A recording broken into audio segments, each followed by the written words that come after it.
Yes. I'll record.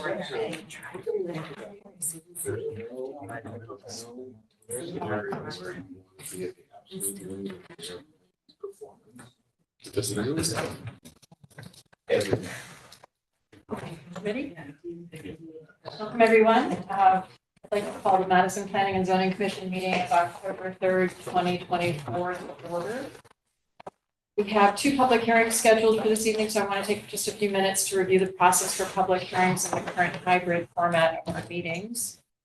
During the public hearing, I insist that we treat each other respectfully, do not interrupt, and follow the required structure of the meeting. Everyone will be given a fair opportunity to hear, review, submit, comment on the testimony and evidence the commission will use to render a decision. All speakers must be recognized by the chair before being allowed to speak. As a reminder, we and the commission are here to listen and ask questions of the applicant. We should refrain from conversations. And I ask that all cell phones be silenced during the meeting. The steps for conducting a public hearing are as follows. Step 1, the applicant will be invited to present the application, explaining to the commission and others present what is being requested. The applicant or staff will share all application materials on the screen as needed. Comments of town agencies will be read for each application if there are any. Step 2, commissioners will ask clarifying questions before speaking. Each commissioner will be recognized by the chair. Step 3, attendees will have an opportunity for clarifying questions and comments. Anyone who wishes to speak must raise their hand and be recognized by the chair before they speak. For Zoom attendees, please raise your hand through the Zoom platform and wait to be called on and unmuted. As this public hearing must be recorded, attendees will state their names and addresses before asking their questions or making statements. According to Connecticut land use law, cross-examination of persons testifying is allowed, but cross-examination of commissioners is not. Step 4, the applicant will have an opportunity to address any questions or concerns raised by the public or commissioners and must be given the opportunity to speak again without interruption. Once the public hearing is closed, the applicant is free to leave or remain for the balance of the regular meeting, during which the commission will try to reach a decision on each application. Each applicant will be notified in writing as to the decision of this commission and has a right to appeal to Superior Court if desired. Decisions of this meeting are available the day after the meeting by calling the Land Use Department at 203-245-5631 after 9 a.m. All actions taken tonight by the commission will be by roll call. All commissioners and staff will identify themselves for the record before speaking. Seated this evening are members Mike Bugda, Jeff Downs, John Duza, John Morgan, Bob O'Connor, and Bob Reinhardt, and myself, Carol Snow, chair. Staff present this evening is Aaron Mannix, town planner. The meeting is live streamed on YouTube and will be made available on the town website for viewing. And the town planner will now read the legal notice. Aaron, Madam Chair. Notice is hereby given that the Madison Planning and Zoning Commission will hold a public hearing on Thursday, October 3rd, 2024, beginning at 7 p.m. in Meeting Room A, Town Campus, 8 Campus Drive, Madison, Connecticut, 06443. This is a hybrid meeting and attendees may also join via Zoom webinar through either the webinar link or call-in information below. The webinar ID is 915-8196-6735. The password is 452138. The call-in number is 646-558-8656. The following application will be heard. Number 24-36, 908 and 916 Boston Post Road, map 39, lots 3 and 4, zone R2. Owner, The General's Residences at Fence Creek Homeowners Association, Inc. Special exception permit modification and coastal site plan applications to modify previous approval to substitute pedestrian access easement for an easement to perpetually maintain a viewscape and related signage. Copies of these applications are available for inspection in the land use office. Further details on how to participate in the webinar are posted on the Town of Madison website, www.madisonct.org. All written correspondence can be submitted to the Land Use Department via email to landuse@madisonct.org. Dial 203-245-5631 for assistance. Dated at Madison, Connecticut, this 10th day of September 2024. Carol Snow, Chair. This was published in The Source on September 19th, 2024, and once on September 26th, 2024. Thank you, Aaron. So the first item on our agenda is 24-28, which is 454 Horse Pond Road, map 84, lot 28, zone RU1. The owner is 454 Horse Pond LLC, applicant Mac Building LLC, petition for zone boundary change pursuant to section 27 to change the designation of land from RU1 district to open space conservation district for a 4-lot subdivision. At the request of the applicant, this public hearing was opened September 19th, 2024, and immediately tabled to tonight's meeting. And the applicant has now requested that the public hearing be continued to our October 17th, 2024 meeting. Therefore, could I have a motion to continue this public hearing to October 17th? Mike Bugden, second. Bob O'Connor, any discussion? All in favor? Just one point for discussion. Can we ask the applicant to provide some additional information at the next meeting, or should we wait till the next meeting? Yes, there hasn't been any discussion. Okay, so I should wait. Yeah. Correct. For clarification, thanks. All in favor then? I think we did vote. Yeah. Just after those comments. All right, next on the agenda is 24-36, 908 and 916 Boston Post Road. And with the applicant, please come forward. Would you like to hear? Our microphone is here, Ah, so okay. that I can, you want That's me to fine. turn the podium for Yeah, you? that might be great. Jim?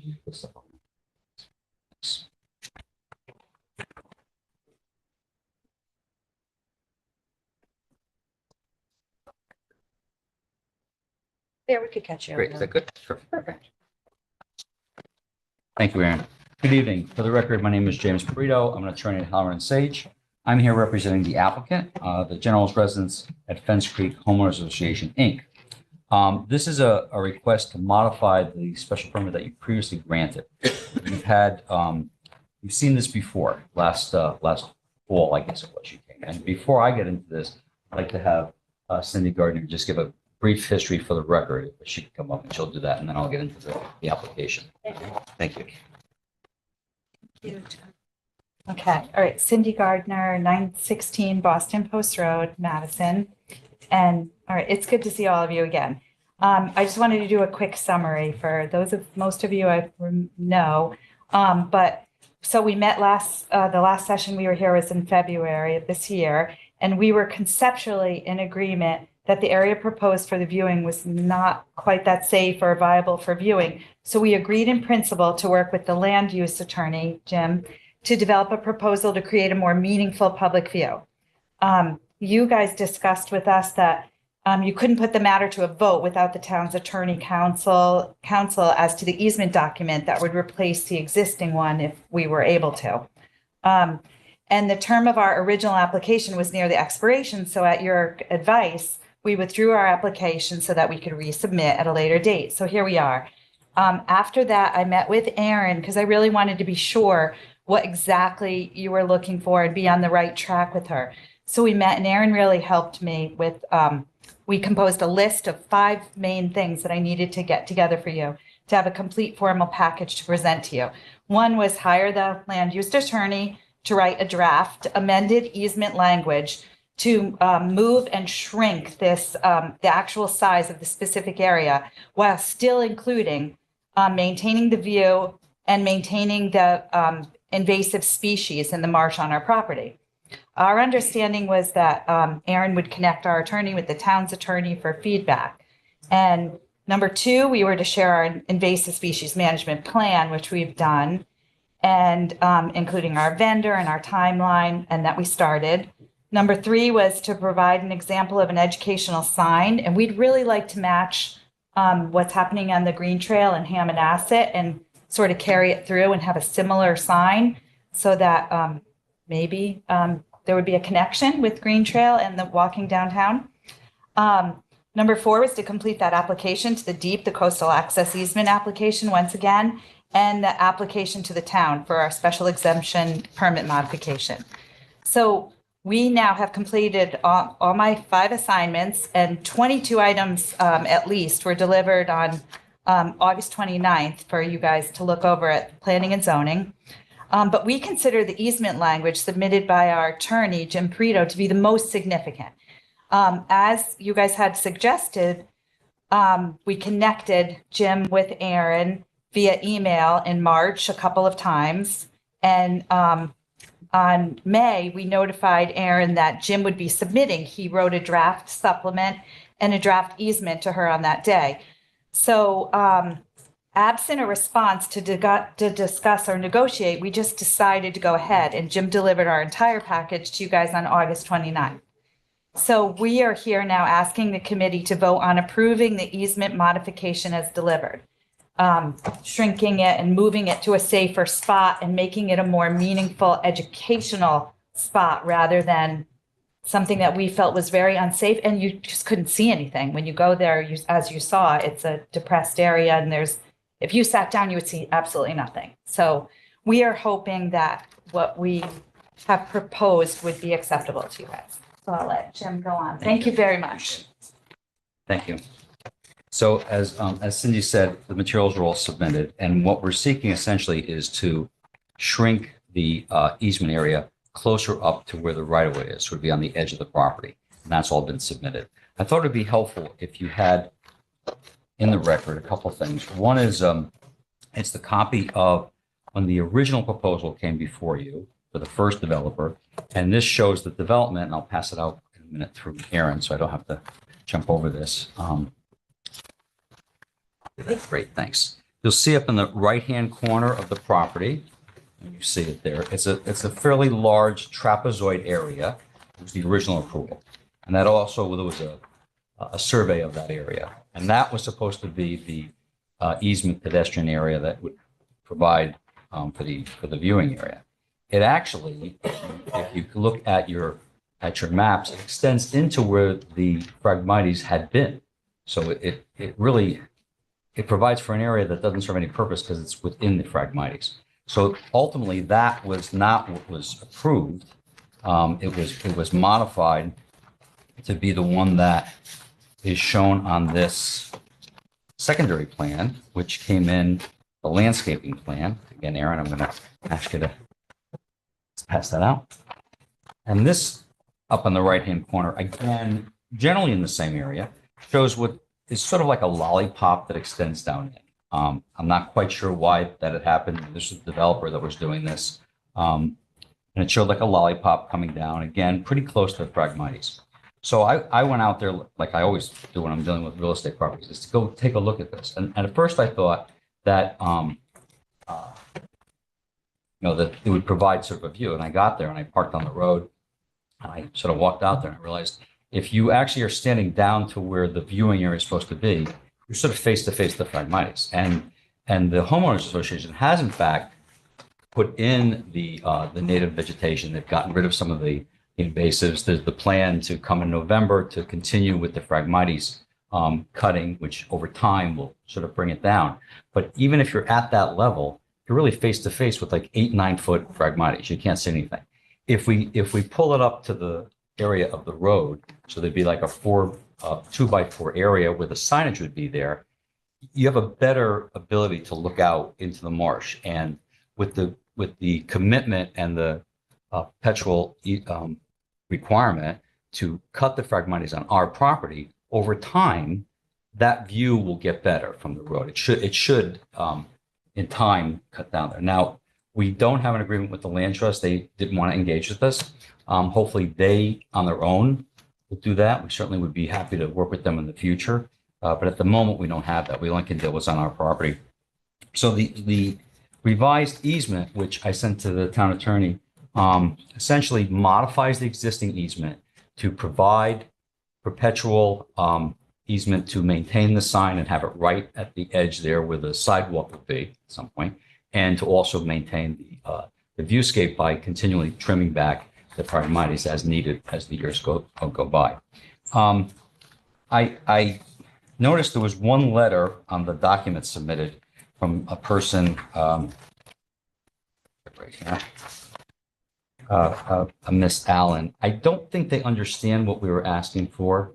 They seem to be thinking that we're asking not to maintain the requirement to maintain the buffer and to do the reduction of the fragmites. That's not what we're asking for. It's simply just to pull the easement up and to put the signage there. Everything else in terms of the activities happening on the edge of the marsh would remain the same. I think maybe she just misread it. I'm not sure, but that's not really a pertinent comment. And of course, the Deep's comment is simply consistent with what they've done from the very beginning here. I'm not quite sure they've viewed this area. I'm not sure they've come down to look to see that, a parking space is really not workable here. Benches, again, nice concept if you're up on a big cliff and you could look out, but it doesn't serve any purpose. The area is, it is open, and it's a concern of the homeowners because, if it was allowed for people to go down there at nighttime, it's sort of hard to police that, and then they're behind their homes.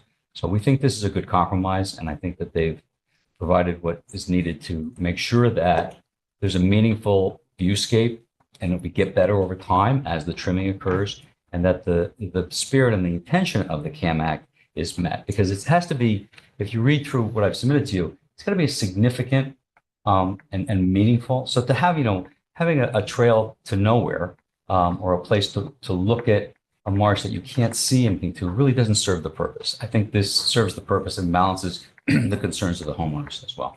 So we're happy to answer any questions and any technical things. I thought that when I was here tonight, I thought we don't have a survey of the area because what we would anticipate is that if you were to approve this, it would be conditioned with us providing a survey of that area. So you have exactly where that is, in addition to finalizing the change to the easement, which would have to go through your town attorney. And I'm assuming your first select person has to sign off on that, right? Yes. Yeah. So happy to answer any questions. Thank you. So, my first question is this, it's not the official surveyed site plan, but this is what you're proposing? No, this was what was Could you pull up is there anything to show What it's going to be. what it's going to be? in the application. There was like just a little, I think there was just a little sketch, the hand drawing of that. That, it's on the Department of Transportation sidewalk plan, because that was the most accurate survey. And then I highlighted at the very end of it. So what we're suggesting is at the very end of what DOT has given us that is supposed to come for the sidewalk, Should be. right at the end of it, going inward towards our property, because that would be on the state property, the sidewalk itself. So we'd go in and then across a couple of feet and back in. And I talked to Chuck Mandel, who is the civil engineer, and he said if you agree to that, that would be very easy for him to then do the survey of that area at the end. So you see where it's yellow? That's, we were suggesting to put the signage on our property. See where the property line is? Oh, yeah. And so much like when you walk on the green trail in Hammonasset, you know how the signage kind of sticks off the path? I was just kind of trying to mimic it. Do the same signage and off the path so that you could step over and see. We would maintain it on our property. So the closer you get to the road, the better, because it slopes up to the road, so you Right. get a better view. And then Cindy, oh, sorry, Cindy's wife. No. Um, That's a new one. It's possible. Husband, well, it is 2024. No, sorry, you want it, but Cindy kept it off the state property. So it's right at the edge of the state property and our property, on our property for our maintenance. But you want it closer to the road because you're up the hill. So that's was my question as well. So you're not looking to propose any public access on this property? The existing easement is 979 square feet of public access viewing area. And Jim, you said earlier it's a 2x4 rectangle. It's about a 2x4 2 feet by 4 feet. Right. Just for the location of the sign, not for anyone. So you're relying on the state right of way Correct. for viewing. And which will be the sidewalk that'll be there.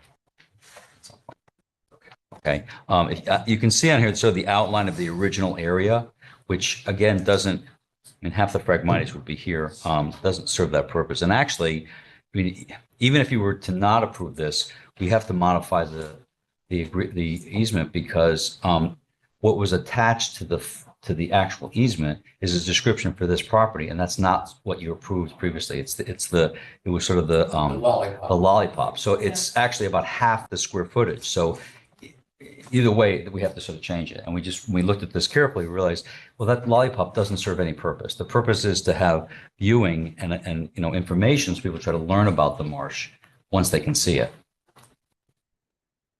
I guess my follow, this is the landscape design plan that shows the lollipop. It's Correct. not a Stevens and Associates engineered site plan. Correct. The- Correct. I believe that the language for the easement was based off of the approved site development plan. That's probably correct. And that's why Does that have, I have the old, the original site plan approval. I think that would be, well, it's not the original. The original is what you're looking at with that rectangle, which is the language in the easement. correct. There was a subsequent modification when Adam Greenberg came forward with that application. So I can pull that other site plan up just so you can confirm. That would be whole helpful. area. Any other questions from commissioners? There's a hand raised.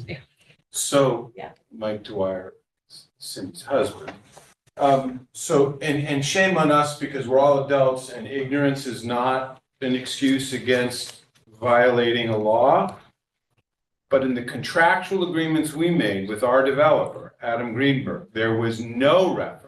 There was the lollipop reference. There was no reference to the 971 square feet. So had we been smarter, better real estate investors, we'd have come to town hall and said, hey, I'm skeptical of my developer and the agreement he gave me and that I signed. But we didn't. So it was a complete surprise to us to see 1,000 square feet appear in our lawn that comes up to 30 feet from the front door. So just FYI, I'm not saying that's an excuse or a legal reason to, It's part of the history. but it's Right. part of the conversation. Right. Right. We thought there was gonna be a lollipop out by the sidewalk. Carol, is there a sidewalk there now? No. No. Town is proposing to do.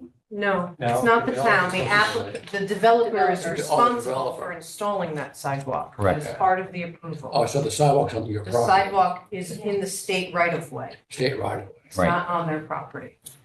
So could you, John Morgan, can you explain, you said there's no land trust agreement. I thought you needed the land trust agreement to actually work on the Phragmites. Is that, am I wrong about On that? our land, no, we can work on the Phragmites that's on our property. We can't go on their property to take any off of their It property. extends out into their. No, their I part of the understand. marsh. but The whole Yeah. idea when we approved this was that we would have open up a view to the marsh. The again. marsh, yeah. Correct. That was the original discussion, was to make it a more meaningful in order to modify the viewing area and make it still meaningful or more meaningful viewing area. That was the partnership with the land trust to try to do invasive management all the way down to the Tidal Creek. So there is, And that there will portion is be an not. agreement with. Well, moving we will forward. certainly try to continue doing that, but at present, we don't have an agreement to go in there. I can say that they told me that they have a plan to do it on their own, but they didn't want to do it with us because it was a piecemeal. They wanted to do the whole extensive, not just the area we were talking about. So I don't know their time frame or anything, but they were looking at coming up from down by Middle Beach Road and coming up on all of their land to do the, with using all habitat. Oh, So, us trying to make a deal with them was sort of taking a piece out of the puzzle, and so. I understand. It goes deeper than that. So the head of the land trust it owns all habitat. The bid to flatten all of the Phragmites was thousands of dollars. We paid a contractor that came out and did it on our property for $500 with state approved, the deep approved vendor. and the land trust didn't want to play ball if we didn't award them the contract. The Phragmites grows back, we're kind of experts now, in 6 weeks. You will be, even more so. All right. So, and the Phragmites been down once, and is going to go down a number. The more invasive species, the knotweed, comes back in about 2 to 3 months. That's been knocked down 3 times already. So we've done our part in, attacking this beast. And And you we'll continue planted, to. planted the buffer that. Planted the was buffer, required. just put some new lawn in, we're pushing back the knotweed. But, by the way, the catch-22, John, if I can suggest, is if you don't get land trust to play ball, you don't lose the whole view, you still get about 60% of it, because it comes out in kind of a finger, and you can still see the right side of it when we take all our stuff down. Mhm. But you wouldn't have 100% view unless the land trust agreed. By the way, it's a fairly thin section that's not on our property, so, it's not 20% of the Phragmites that we've flattened already and we'll do again this month. But, yeah, that's just the, And I assume, this is Mike Bugda, I assume that the HOA is paying the fees for the people to take the Phragmite. Yes. Okay. So it's distributed, the costs are distributed. So Yes. So can someone remind me what we wanted to put on the sign? What's the signage? We submitted a suggested one, if you guys approve, we could go back and reword it too, but there was one that, I can look for a copy. It's submitted actually in there. I can read it to you if you'd like real quick. It's, Fence Creek Marsh wetlands are some of the most valuable ecosystems on Earth. Our Fence Creek Marsh is a tidal creek. A tidal creek is a cradle of life. It is a habitat that hosts a diversity of wildlife. It filters the water through salt meadow, cordgrass, and Cartina spikegrass. It is a nursery ground for fish and shellfish and crucial to coastal resiliency. The blueback herring swim from Long Island Sound up Fence Creek to Hammond Pond. It is a giant sponge or reservoir offering protection from storm surges, flooding, and helps reduce beach erosion. It is the foundation of a complex web that sustains a healthy coastline. And you could, we could put on the signage, like, you could have pictures of, osprey and things like that. How high is it gonna be?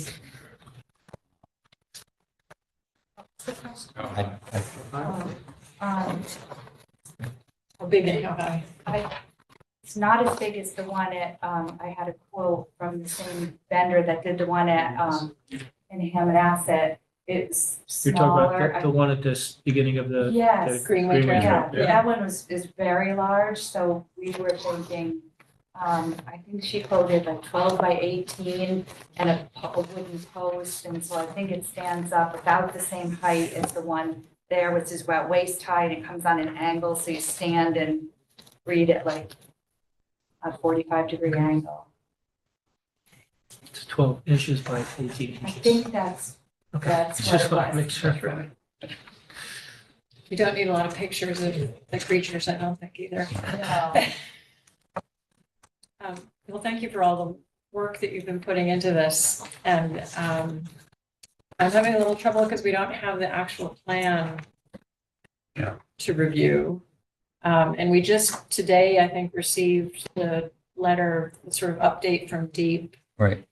again, emphasizing that they still are pretty dedicated to having a viewing platform and public access as per the Coastal Management Of Act. some type. So, any other questions or comments? So just a dumb question on my part. You are not doing anything that would contravene or conflict with covenants or obligations in your existing deeds today? No, we're not. So I think, like, to address the DEP issue again, they've sort of said the same thing from the beginning. And I think you've approved what would be an easement to a viewing area that would have been right at the edge. So really, we're just pulling it up. Again, I don't think it's a meaningful easement if it doesn't serve the purpose, which is to allow the viewing. We're, again, the signs on our property, we maintain it. We maintain, cutting back the invasives, planting more indigenous species to sort of, restore that area there. And when the developer puts in the sidewalk, which is their obligation, in the public right of way. It sort of provides a means so that there's minimal liability all around for everybody, and yet it still serves the purpose. So I think that's, as I said in the submission, I think that's meeting correctly the Coastal Management Act. I don't think you're going to find anything new in the deep position from what they said in 23 and what they said back in 20 as well. So I don't think there's really any other Is there issues there. room for a bench even in the 2x4 foot? Well, the area? 2x4 is really so that you can put the signage there. Again, the bench, if you sit down there, again, you're not gonna really see. I mean, it's not gonna work for that. What is the 2x4 area? Is that a bump out on the sidewalk?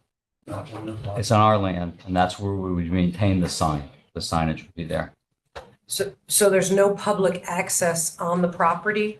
Well, except You're to, simply putting the sign there so well, that someone. except to the can extent read that it the, from that the right of way? sign is there for the public to read, that, if they, there's sort of a public amenity that's there. I mean, it's on our land and we maintain it, but that's for the public. There's no easement for them to like walk onto the property because there's no need, because they'll be on the sidewalk when that's there. I mean, now they can walk, on the grass that's in the state right of way, which there's no distinguishing feature really between the state right of way and where our property is. It's just sort of lawn there right now. Well, there's the curb. Yeah. So why couldn't we put a small bench in front of the sign? I don't understand. I mean, you can physically do it, but I don't, to be honest, I don't see what that does in terms of viewing. I mean, it's not, once you sit, you've now lost another 3 feet from your ability to look out there with the Phragmites. I mean, Once you want to sit and read the sign and. Or And that's- bird watch. watch.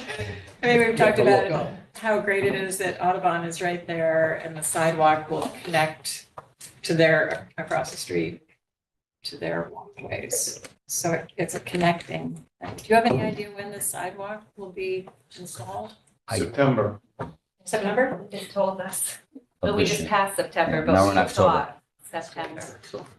Yeah. They might be using the same But contractor probably that before the September town's is using August for the other before- roads.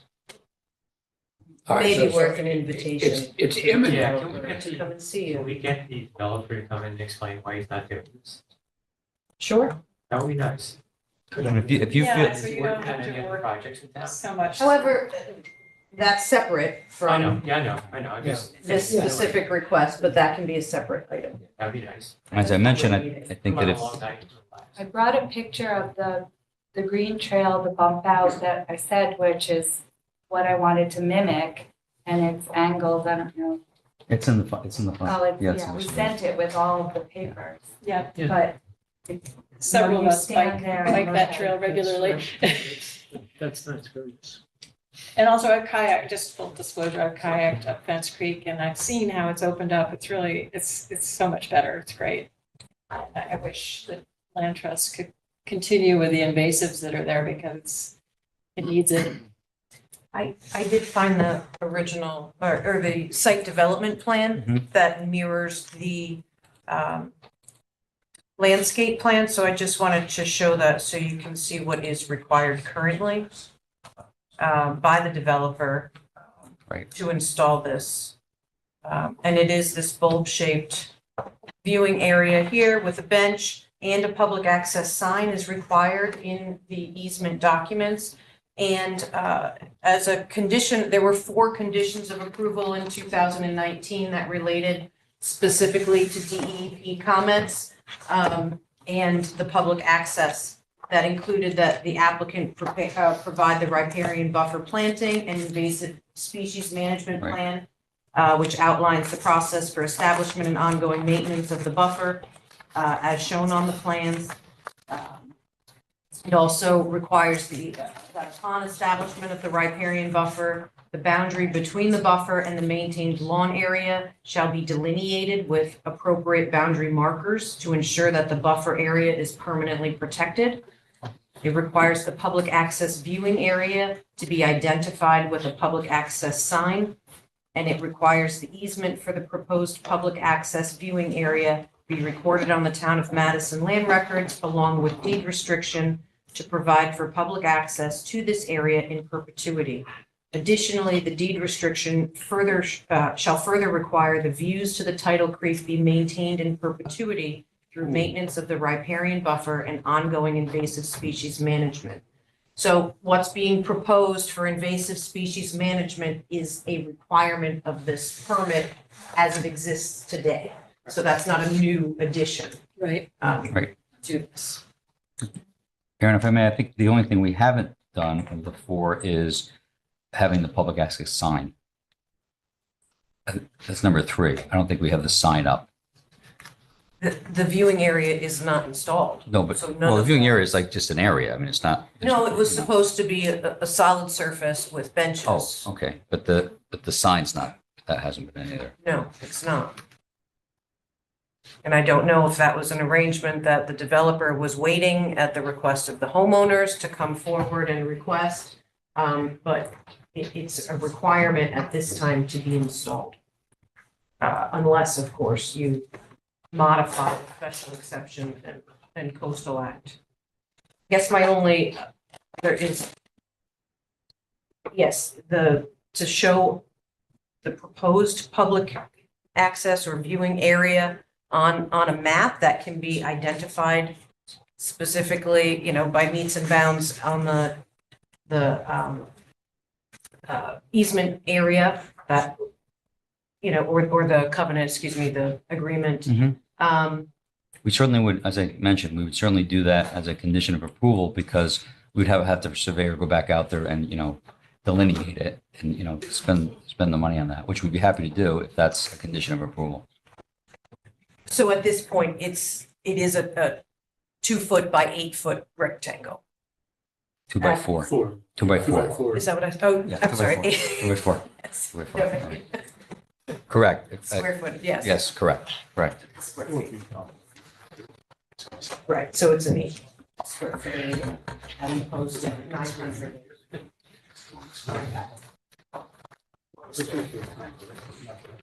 I guess, 979.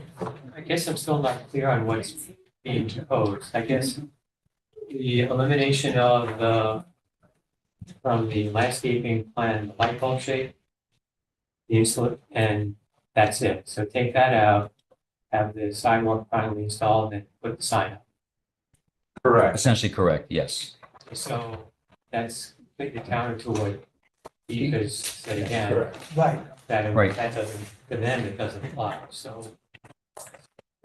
You guys figure something else out. So again, what would be the challenge in putting a slightly bigger than 2x4 bump out? That could be delineated like the one at Hammonasset with some sort of fencing. I think that's what they have at Hammonasset, right? A nice little wooden fence. Yeah, there's a fence there. And you have the sign, you have the fence, you have the sign, and that's in what I front of the sign, you have a small little bench for people to sit and read the sign. I think if you feel that's more appropriate, then I think that potentially Satisfies satisfies coastal management the deep act, requirements. deep requirements. I mean, I think we understand putting it higher, elevating it that way and getting it as close to the state land as you can. That all sounds reasonable. But shrinking it down to just like a place to stand is not really, I don't think, the kind of viewing platform that was intended. I don't understand. And- More of an elevation. Well, the other concern was people walking down behind. property, near property, so you want to keep it closer to the road. Correct, Yeah. I guess That what makes- you're saying is that a bigger area by the road, by the road, By the side. by the, where the by sidewalk. the sidewalk, well, where the sidewalk's going to be. And we'd like to see a plan, I think, too, just to know for sure what we're talking What it's about. gonna look like. I mean, 2x4 is, yeah, Not too much. it's like So- half this So table. you would prefer to, like, continue the hearing so we could submit that for the next? I think that would be a good idea. Yeah, Okay. sorry. No, that's, But a you- draw, I can ask a question, a drawn plan, we don't want to go and survey it if you're not going to accept it. We would survey the area for the easement chain modification if you approve it. But a drawing done, is that acceptable? like a conceptual drawing that would show an area with a bench, like, and space it out.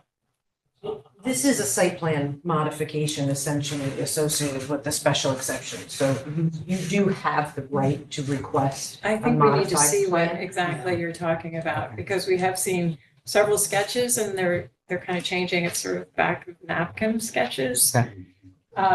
But I think I hope you're hearing from us sort of a positive response that you know, getting it high up and as close to the state land is reasonable and understandable for sure. But just a slightly bigger area, I think, is needed to satisfy in the Coastal Management Act requirements. Give us to next month then, I guess, and we'll try to get you something. That's all right. It's gotta be, just agency slightly, it's gotta be something substantial that when you look at it, oh, this is the place to stand, sit, whatever. And, It's you know, not and they just a have sign, requested even a sign saying this is a public Right. viewing space. I think that, I don't know if it could be incorporated into the sign that would be educational overlooking the marsh. But just to Be on the acknowledge, fence. and then even, yeah, I don't know if you want some kind of division to keep people from walking down onto your yard. That makes sense. All right, we'll work on it. Do you want to take other public comment or? That's what I was gonna tell you. We do have, I Yeah, well, and don't know also if there's I wanted to- anyone in the, I wanted to say that Janet Audience. Peckinpah has joined us, Commissioner Peckinpah has joined us. Hi, Janet. Thanks for being here. Yeah, if we have any other questions. no one in here. We have one online, hand Madam raised. Chair, Alex Province. Alex? Can you unmute? Good evening. Sorry to, whoops. We can hear you. We can hear you. Let me move the computer. I'm getting a weird echo, but I'm here twice. I'm not sure if that's why. yeah, I moved away from my phone here. So if you look at the original map that has the lighthouse, or sorry, the light bulb shaped, it is further to the west than where the proposed sign tonight would be located. So part of the restraint is we don't want anything in front of us blocking our view. When this was approved and began in 2016 with Plunkett and cluster housing, we were very concerned about how we would be impacted. And I'm Alex Province, 917 Boston Post Road. We're the historic brick house right in front of the general's residence complex, the cluster. So we followed along quite closely when this project was being proposed, as you can imagine. So the light bulb shape is further away from us, where the proposed sign today would be, which we find to be a wonderful compromise. The sidewalk terminates naturally there, which was part of the proposal, the approved proposal. A sign that goes slightly to the south would, and the improvements that the HOA has done have been just beautiful. If you are now suggesting that they put benches where the sidewalk ends, where they are proposing to do the sign, that is much different than what was approved originally back in 2019, which is, as you look on the map that Aaron was showing, is significantly to the west. And the problem with that is these poor people who bought these houses have this light bulb shape that comes right up to their house, 30 feet. Now they're stuck in a corner. If they move it, it's now may satisfy putting benches, but now you're putting it in front of us and blocking our view. And we would never have supported that. And that's going to be a conflict. So that is not the quick fix of saying, okay, let's put a sign at the terminus of the sidewalk. Incidentally, I'm with everyone. Why has the sidewalk not been built? We've all would have enjoyed using it 2 years ago, and there's still no sign of it being built. I think Call Before You Dig has come out so many times, they refuse to come out anymore to mark utilities. So the town, on a side note, really needs to get on the developer to get that done so that we can all use it. It's been several years now, 2+ years. So if don't go home tonight thinking that this is a fix. that you're going to put benches at the terminus of the sidewalk because it is not a fix for us. That's a problem. It needs to, and as proposed tonight, I think is a wonderful way to do it. The sidewalk would be there. You have a great view of the marsh. It looks like part of the Shoreline Greenway Trail that you don't need a bench. You're walking, you stop, and you read the sign and you enjoy the view that they've created. And as far as the Audubon shop, sure, that would be great for them because they're a business and maybe they want to go across the street and sell telescopes or binoculars. But we're residents, so that's right in front of our mailbox. It's right in front of our view that we've been enjoying. I've owned that house since 2001, grew up in Madison. So it's not fair to us. We've already paid enough as longtime residents, having all of these houses built in front of us. It's not fair to us to ask us to make any more sacrifices, especially if there are sacrifices that were not included in the original approved application in 2019. And but just since our neighbors are here, we love you guys and we love what Duo did, but not fair to us to move it in front of us. Thank you. Thank you. I think maybe that would be helpful then to see where his house is relative. It's not on any of these plans. Well, to that point, that's the value in having an updated site plan, Yeah. which shows the existing approved public viewing area and what is proposed, so you can see the difference Correct. in them. Okay, good. I think we all agree we need that. Okay, Thank you. thank you. Should I don't I? have anyone else online with Okay, their any hand other raised. questions or comments? And in that case, do we need to Need make a motion to continue? Continue. I guess the one question is, you indicated a month. Jim, you were looking in not 2 weeks? I don't think logistically we could have that plan put together in 2 weeks. That's what I'd have to say a month. Okay, I think that's November 7th.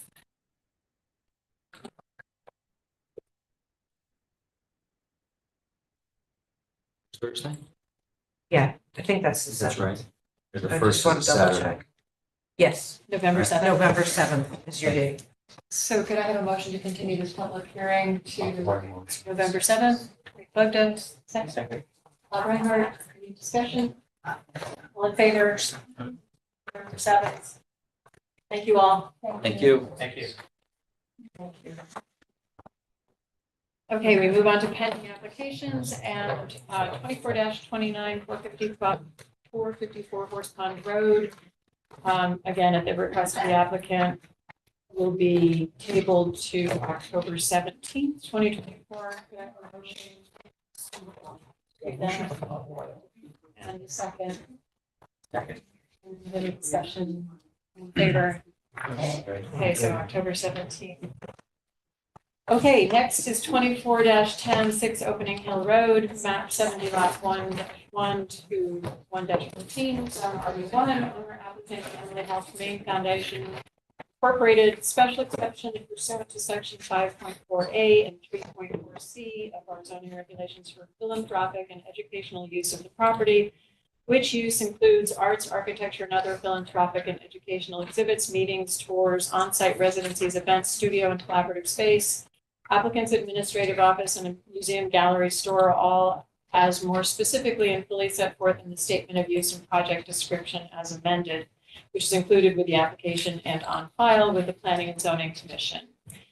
This is our third meeting now of deliberations. The public hearing was closed August 19th, I think it was. And I want to remind everyone that the public hearing, August 15th was closed on August 15th. Therefore, the public can no longer participate, and furthermore, anyone who disrupts our deliberations will be asked to leave tonight. And with that, I'd like to confirm, Janet, are you staying for this? Are you with us? And have you had a chance to watch videos and read minutes and catch up? Yes, I have. Okay, thank you for confirming that. And since our last meeting on September 19th, I hope everyone had a chance to give a good thorough read to the facts and findings draft that we started to share at that meeting. Yes. Since then, we've had the opportunity to provide further input and update it. So I'm hoping that we can move to the conditions that are listed, if that's agreeable with everyone, and make sure that we're comfortable with the conditions. We've got two parallel drafts going at this point.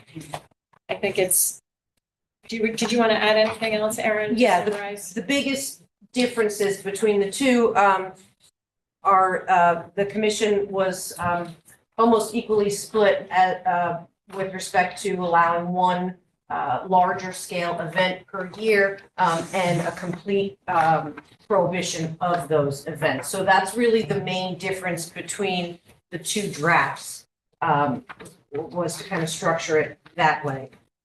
The other changes from last meeting, your conditions mirrored all of the conditions that the applicant had submitted in the proposal based on public feedback and recommendations from consultants. And some of those had been consolidated to shorten the number of conditions. And also you had discussion on numbers of gatherings, whether to allow 4 per month or reduce that number. And one of the things I looked to help kind of limit the extent of activity on the property was to go back to that modeled calendar that the applicant had proposed and simply adopt the amount of days that they had proposed to be used for meetings, gatherings, events, and then of course the other condition eliminates the events. And so that was shown in, I'm just looking at the events one right now, number 15, where it says as modeled by the applicant's planner, 1-year example is the title of that. Program days for meetings, gatherings, and events will not exceed a total of 62 days per calendar year. And so that's what was proposed by the applicant in that calendar, capping off the extent of activity. And then the special language to allow for 1 event per calendar year is number 16 here, that says the occurrence of events as described in the application documents shall not exceed 1 per calendar year. The foundation shall engage an independent consultant specializing in acoustic measurements to monitor noise levels at the perimeter property lines of the site during this event. The resulting measurements shall be provided to the zoning enforcement officer within 10 days of said event, and this information will be available for review by the commission. So that tried to link the applicant's proposal of capping a decibel level to something that can be documented for your review. Of course, the model that doesn't have events eliminates and instead has language that prohibits all events over 25 attendees. And then the last that caps the extent of usage of the property, I guess you'd say, is number 17 in here, that again references this 1-year planner example.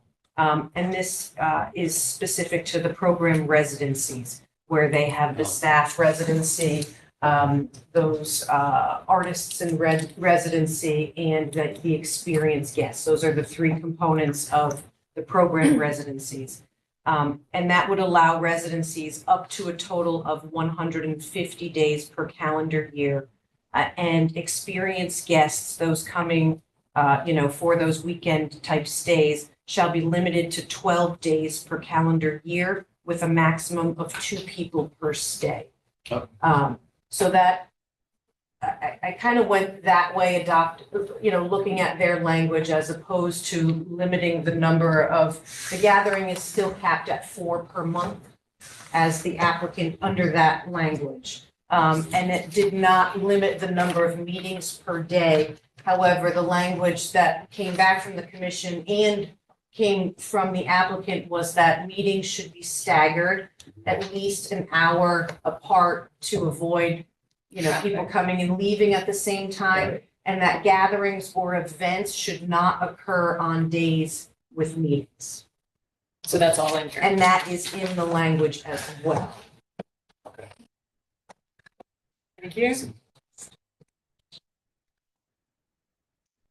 Who wants to start? I'll start. John Morgan. I still struggling with all this. It's like Venn diagram of who can be and how many can be and when they can be. I really would like to see us just simply cap this at a number of individuals at the site at any one point in time. And I would say somewhere between, we cap it at 10 to 12 with a exception for 2-3 gatherings a month, up to 25. And that's 25 people. And that's 25 people on site. And when I don't even want to call them gatherings. It's how many people are there. That's what's going to cause the noise. That's what's going to cause the traffic. And that's what's going to make it much easier for the town to monitor, for neighbors to understand what's going on there. This just, having all these conditions is just so confusing. I don't know how the Tremaine Foundation remembers this. A lot of these conditions, I think, they proposed, I understand that. so I don't think they have a problem with it.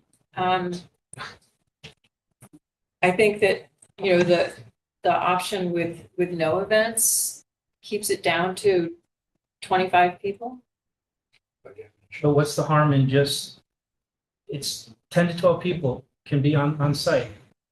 And 2-3 times a month, you can go up to 25. That's simple. It's easy to understand for us. It's easy to understand for the Tremaine Foundation. It's easy to understand for the neighbors.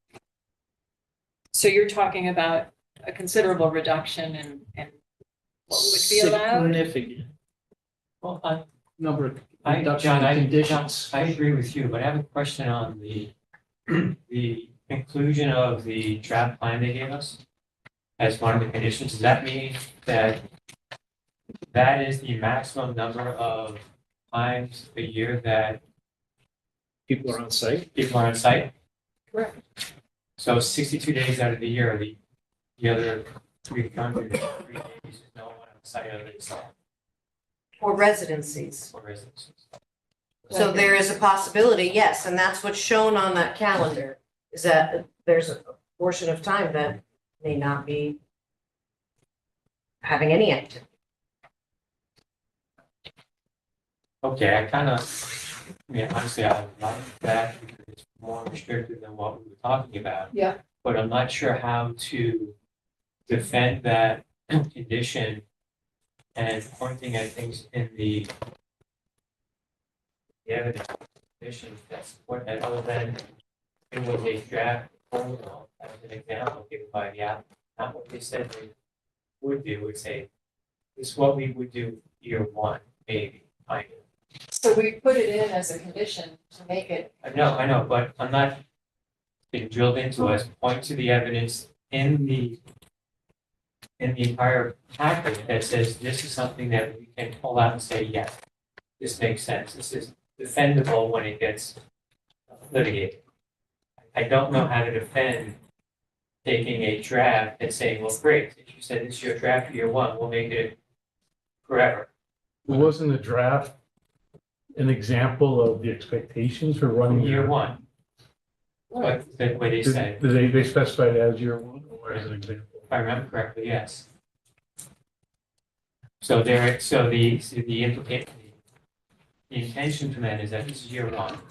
And then we'll build from there. That's the way it's always been. Start small, but the opportunity to grow. And that's what the operational plan was supposed to do, was allow them to start small. And as long as they're underneath the guidelines of the maximum number of the operational plan, the following year, they can bump it up.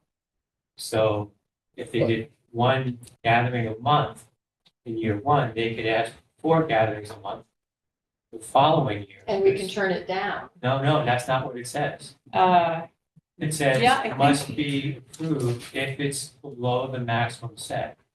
There's no way for us to turn it down unless they violated a condition.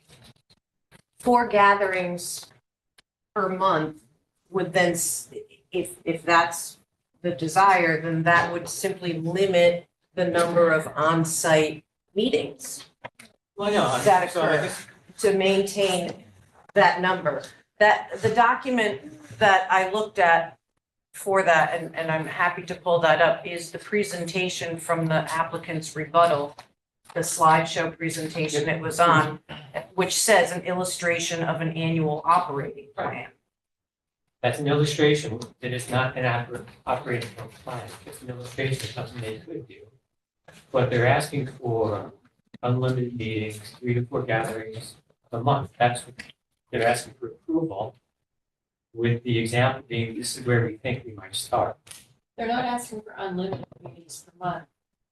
They have, so many days per calendar year, which works out to approximately 17% of the year. Yeah, that's. And then later though, we do talk about, if there are 2 meetings in one day, they're separated by an hour. But- So I don't think that's the same. Just as to clarify, I just want to clarify, you said meetings, and Bob said gatherings. There is a significant difference in the way the language is written. Meetings are unlimited, gatherings are not. So we really should talk about them independently of each other. Good point. Great. I can stick with meetings. I So- can pull up that calendar if you want to see what the example Yeah, no, was that, I remember what it looks like. that came, if I guess my anybody point hadn't is, seen it. how do we defend using that as the limit to what they're allowed to do? They presented, what did they call it?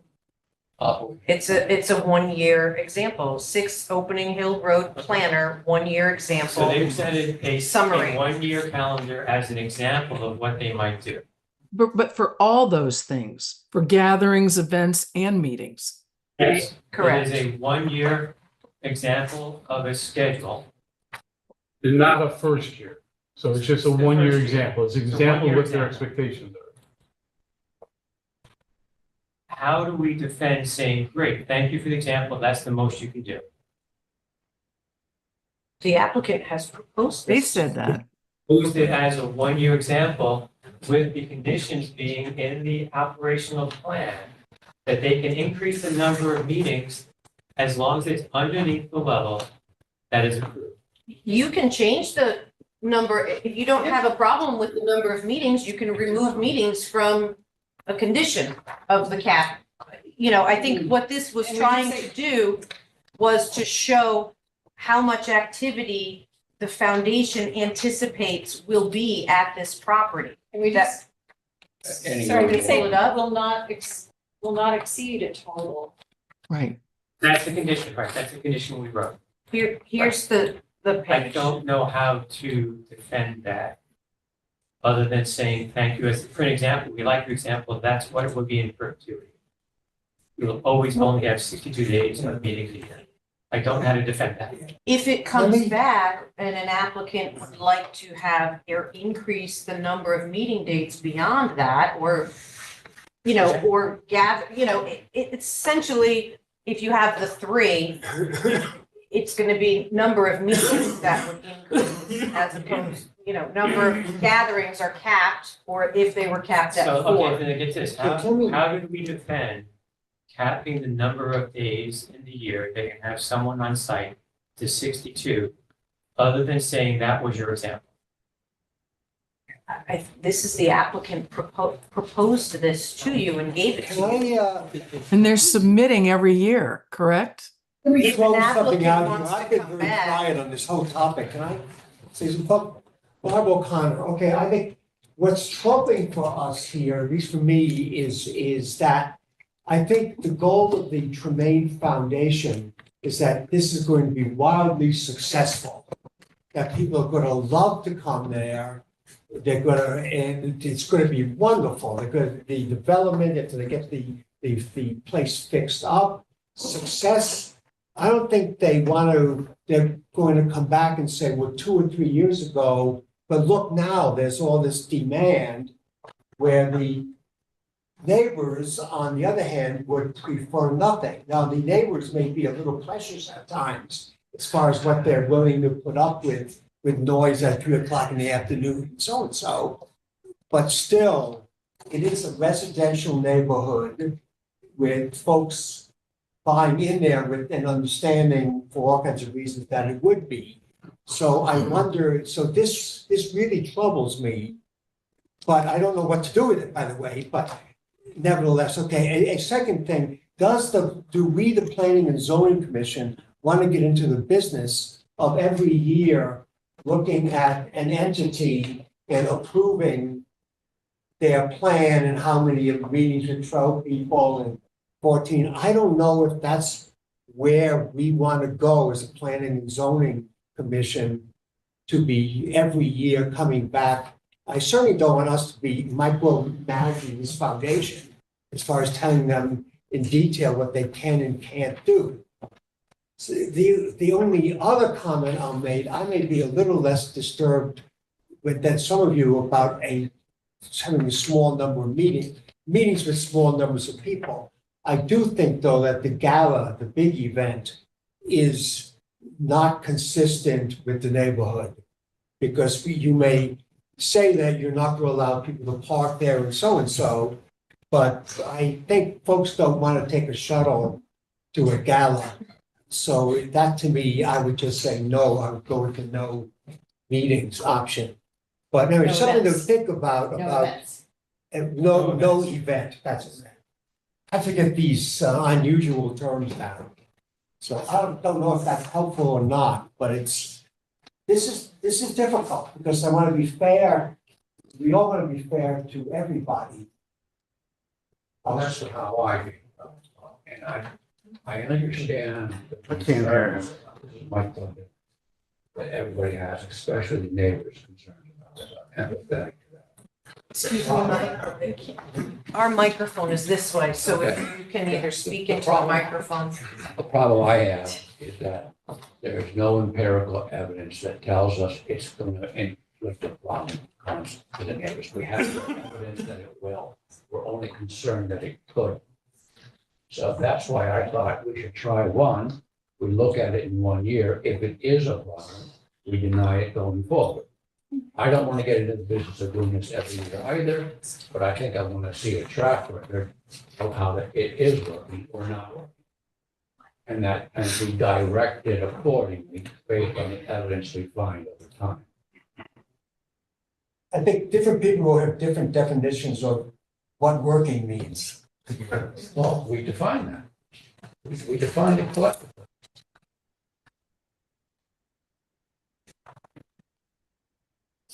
John, did you want to add anything? So, Bob, I think the answer to your question regarding the 1 year example, how do we defend it? I mean, the short answer is that's what they led us to believe that they want. Right? We've got the papers they submitted. That was their example. What else can we assume except that that's what they want? So I mean, I see no problem in if we believe that's reasonable in improving that. As far as the other issue between Bob and Michael, right? So what you're really talking about is the 150 or not the 150. Correct. That's the other issue Yeah, for us to decide. Correct. That's it. Correct. But on number 16, I think the short answer is that's what they're requesting. And I think that aligns well with what we're trying to do, right? Which is- I get, yeah, I like limiting it to 62 days a year because it's much more restrictive than what I thought. I'm just afraid it would get kicked out because I don't see any evidence supporting a consistency. Example, my interpretation is this is an example of what we want to start. But we're asking for unlimited meetings. We're asking for, their application says, we're asking for unlimited meetings, 3 to 4 gatherings a year, 3 to 4 gatherings a month, and 3 to 4 events a year. They're asking for that, with this being an example of a first year, when they get going. No full year programming anticipated for 2026 or 2027. The implication is this is that schedule for that year.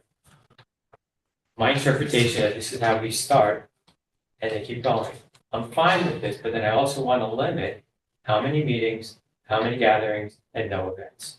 If we do that, Nowhere in here do we say unlimited meetings. nowhere in here do we say limited. We do, we say, No. I'm looking at the without events version here. I know, I understand, yes, Carol, you're right. As modeled by the Bill, I'm thinking, guests will Bill, not exceed a total of 62 days for meetings, I got it, I gatherings, read and it. experiences. I read it. So that's then limited. it belts and suspenders. When that gets kicked out, we can say no more than 2 meetings a day, and then we still have some backup on mitigating the impact on the game. Because the analysis is when they threw out during one of the meetings that the traffic guy said something about a 3-home development could be put on that lot. And he threw out how many, he threw out that there would be 10,000 trips a year generated from 2 to 3 single-family homes. That's the equivalent of a 12-person meeting every day. Number of trips. So if you're saying, okay, if they just want to sell it and put 3 homes on it, it's 10,000 trips a year. That's like having a meeting every day. It's not going to be 12 people every day, or maybe need a little more. So I thought, happy with 1 meeting a day. 2 could work. I prefer 1. And But there'll be a then lot you're of days with mitigating- no meetings. I know, but the idea is this, the contract, you write the contract for the worst case scenario. The worst case scenario would be unlimited meetings unless we, we could have 12, 10-minute meetings if it wants to. It's a worst case scenario, this is the contract, so we have to anticipate what's the worst that could happen and make sure it doesn't. So if 1 meeting generates enough traffic to replicate a 2 to 3 home residents on that site, then that's what the neighborhood could anticipate being acceptable. That's how I got to that. So in number 12, we say in no event may the maximum number of uses exceed the number allowed per this special exception. You're on the with events. Yeah, Without with events. Yeah, without events. I'm with you, so if I'm So looking doesn't that at satisfy your concern that they're just gonna want more and more and more? even the backup system. My fear is that this gets, it's litigated. Do you want And to add any language to I it would to like strengthen it? the idea would be to limit the number of meetings in any given day in addition to the 62. We limit, I think, does it limit to two per day with an hour Number- between? Eliminate. Number 20 on the without condition says programming shall be scheduled such that meetings and gatherings do not overlap with each other. Additionally, meetings that occur on the same day shall be scheduled at least an hour apart to prevent overlap in traffic entering or exiting the site and overlap in on-site parking. At no time will a meeting occur on any of the 4 days per month when a philanthropic educational gathering will occur. So it allows for more than 1 meeting in a day as long as they're spaced for 1 hour apart and no gathering or meeting would occur. I should address your traffic concern. Yeah, You can have 6 meetings in 1 day. I think it's unusual that would happen. I get it, I agree with you completely, but that's not what, I don't know 10 years from now who's gonna be there, because they could sell it to a different foundation. I get your So I point. just wanna put it out, and it'll never But happen. if you're. Their concerned- calendar, Bob, Robert, their calendar doesn't indicate that. Yes, I know. I accept that. I just don't accept that that's the calendar they intended to be forever. Any applicant that receives a special exception approval or site plan approval, just as you saw at the previous public hearing, has the opportunity to come back and seek a modification and go through the whole process again. But what you limit would be what stands on the land records and runs with the land But- unless that is then The applicant modified. also has, as we learned, the ability to go to the court and say this was an arbitrary decision from the commission, not based on any evidence. This is an example, not what we proposed, and that could get kicked out. If that happens, then it goes straight back to the as many meetings as they want. throughout the year because there's no limitation in our approval other than this, other than the calendar on the number of meetings. So are you concerned that they might have like lightning round meetings and have 6 in a day? Is that? It's highly unlikely. I just don't I mean, want to this, allow. we've said it will not exceed a total of 62 And days. if that gets thrown out, Why would it get thrown out? because I think we have no justification. It's for putting based it on in. safety, traffic, 52 days, So no arguments, and traffic. time of day that these happen. You know, there are a lot of features that carry with that. I guess I'm just not understanding why you think this is such a problem. I don't know where to look in the record to support this as a condition, other than they said this is an example. The purpose of them submitting that calendar was to give us a sense of the usage of it. Right. That was their purpose. And it's an example, not a first year operation calendar. Example, right, and in the operational plan, it says they are allowed to come back and increase the number of everything they do, as long as it's under the cap for each of those types of activities, events, gatherings. Your condition would override That. that with a capped number of Yes. programs. So if you were within that 62 days programmed and you hadn't put those on your calendar and something comes up and it's still within the 4 gatherings per month and it doesn't occur on a meeting day, then yes, there's a possibility to add that one. So then there would be no harm in us including condition that limits the number of meetings to no more than 2 a day. You need to justify I that can in the justify record. that. And so that's I can where. justify that more than it. Right, so, but in the findings, that's where I wanted to direct you, because you have findings regarding traffic. So you have to cite, your conditions need to be based on some finding and evidence. Yes, So the traffic on page 6, that traffic, you know, the 2 paragraphs on the traffic. The first paragraph goes through the commission acknowledging traffic concerns associated with the proposed development and the width of Opening Hill Road and the conversations of the narrowed shoulder in Guilford and conversations with the tree warden and the Guilford town engineer. And the next paragraph is with respect to traffic generation from the proposed development. Mr. Sullivan utilized industry standard data and projected future traffic volumes while performing future condition analyses. The proposed site intersections will operate at a level of service A during all scenarios of Yes. meetings, gatherings, and events for peak hours, and no impacts to traffic levels of service are expected to be caused by the proposed development.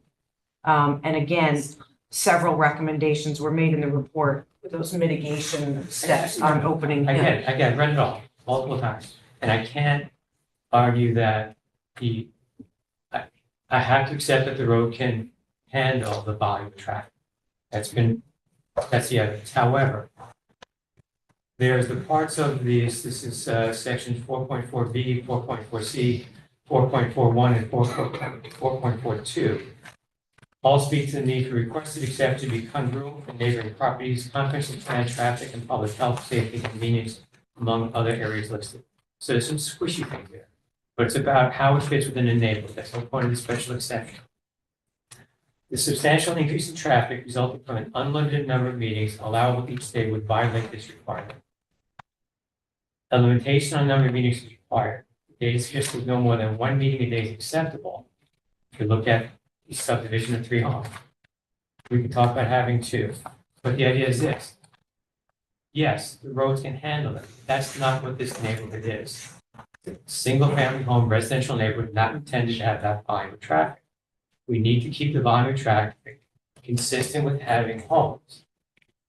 I don't know if 3 homes were appropriate on that lot. I'll accept it as is. If big enough, you probably fit them on there. You get 2 acres each. Probably can only get 2 because of some of the wetlands, but let's go with 3. If you have 3 homes, we should limit the traffic to what 3 homes we generate. Yes. I'm comfortable with that. That's 1 meeting a day, based on what they presented them. 10,000 trips for a 2 to 3 home development. 12 in and 12 out, that's 24. 24 times X is greater than 10,000. That's my, just, I can defend that. I'll figure out the math right, I can defend it. So the special exception use of philanthropic organization is in our regulations for residential areas, and it doesn't has to equal the equivalent of a It has residence. to, we are supposed to It can be- review it for special exception to make sure it fits with the neighborhood. That's what it says. That's why it's a special exception. Right, but that doesn't mean it has to be the equivalent of 3 residences. That's how I look at it. It has to fit within the neighborhood.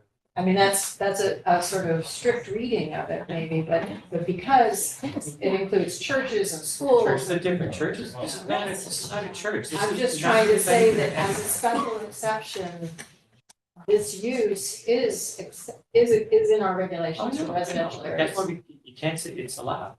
And in a way, it might be better that it's in an RU1, which has larger lot sizes Problem. and Agreed. more tree buffers as a result that, you know, help reduce the noise or even, you know, we hope the neighborhood won't even be aware of what's going on.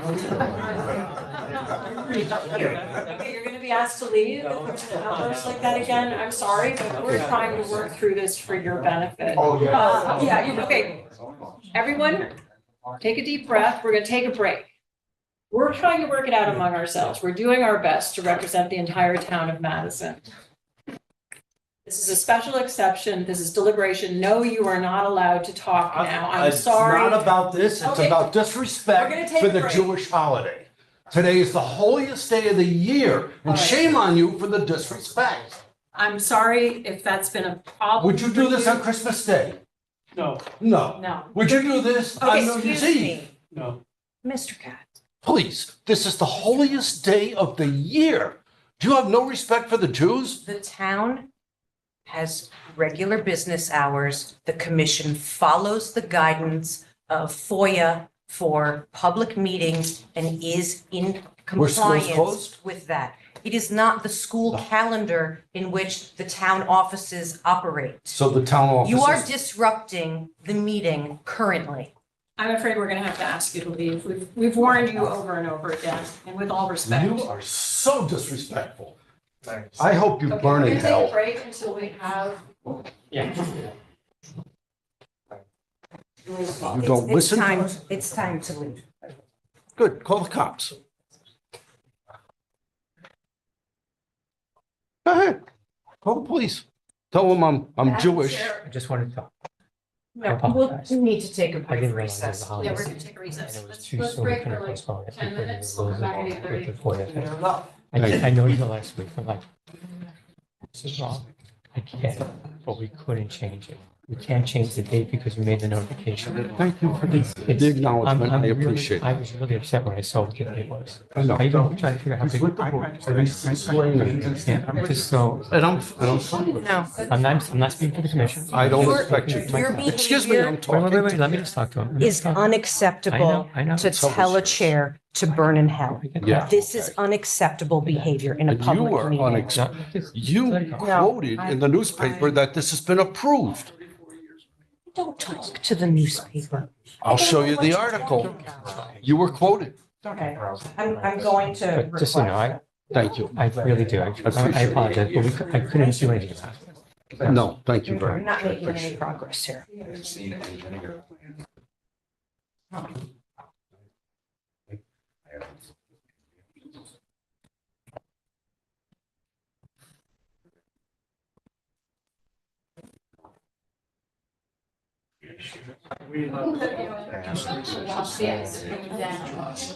You're not allowed to speak to the commission.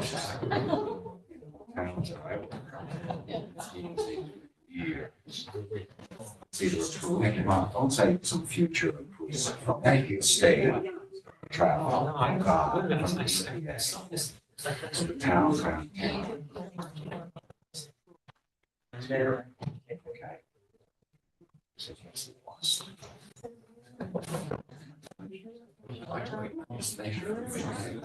Yeah. I don't know if you proved it.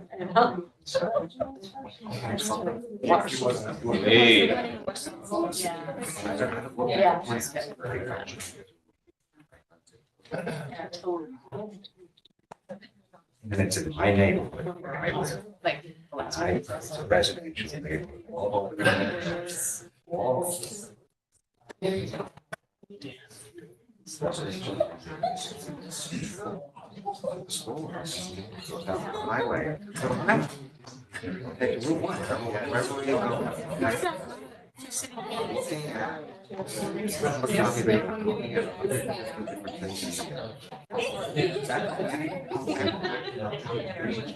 Who is this? This, Okay, and there's a zoning officer. We.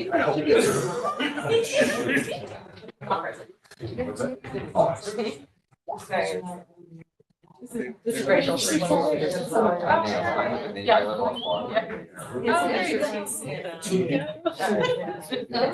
Oh, great. Oh, man. So watch.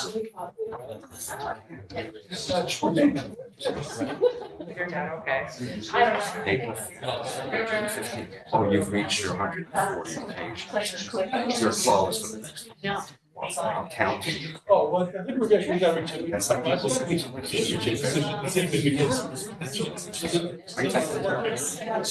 It's 6,000 square feet. Oh, that giant one's a library. It's a weight room. It's a computer room. It's a family. It's only 2 bedrooms. And over the bedrooms.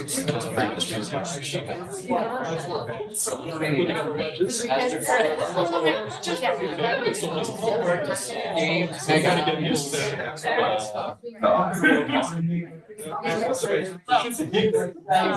I don't know what. Listening. I don't know, I just walked in here, just do someone out was eating. Sit down on religious grounds.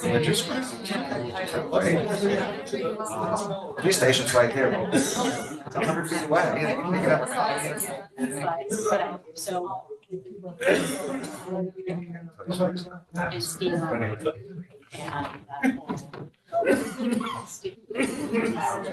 With you here.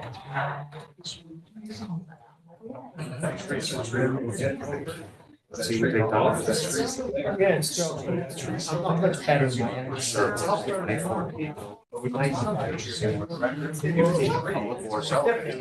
State health department, that's the law.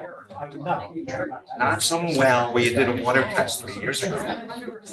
The state health department will demand that water supply provided by Connecticut Water Company. That water supply will be developed by Connecticut Water Company. They'll have 2 wells, generators, water tests every 3 months.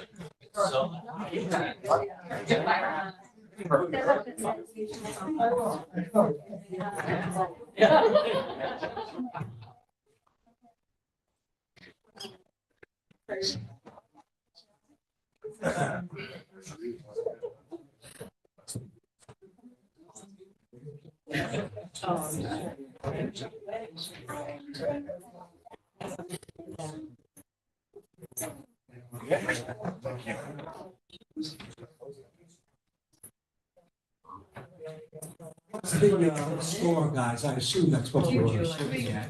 I can close that door if you'd like to begin What's the again. store? What? That's. 00.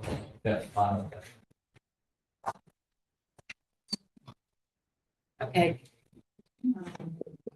Wait, 8:30, but if everyone's ready. Did you we can break continue. till 8:30? I did say 8:30 for our break, but yeah, if everyone's ready, maybe we can continue in the deliberations. Mike mentioned that. I unpaused for you. Okay, thank you, Erin. All right, so we're making some progress. So let me recap my condition.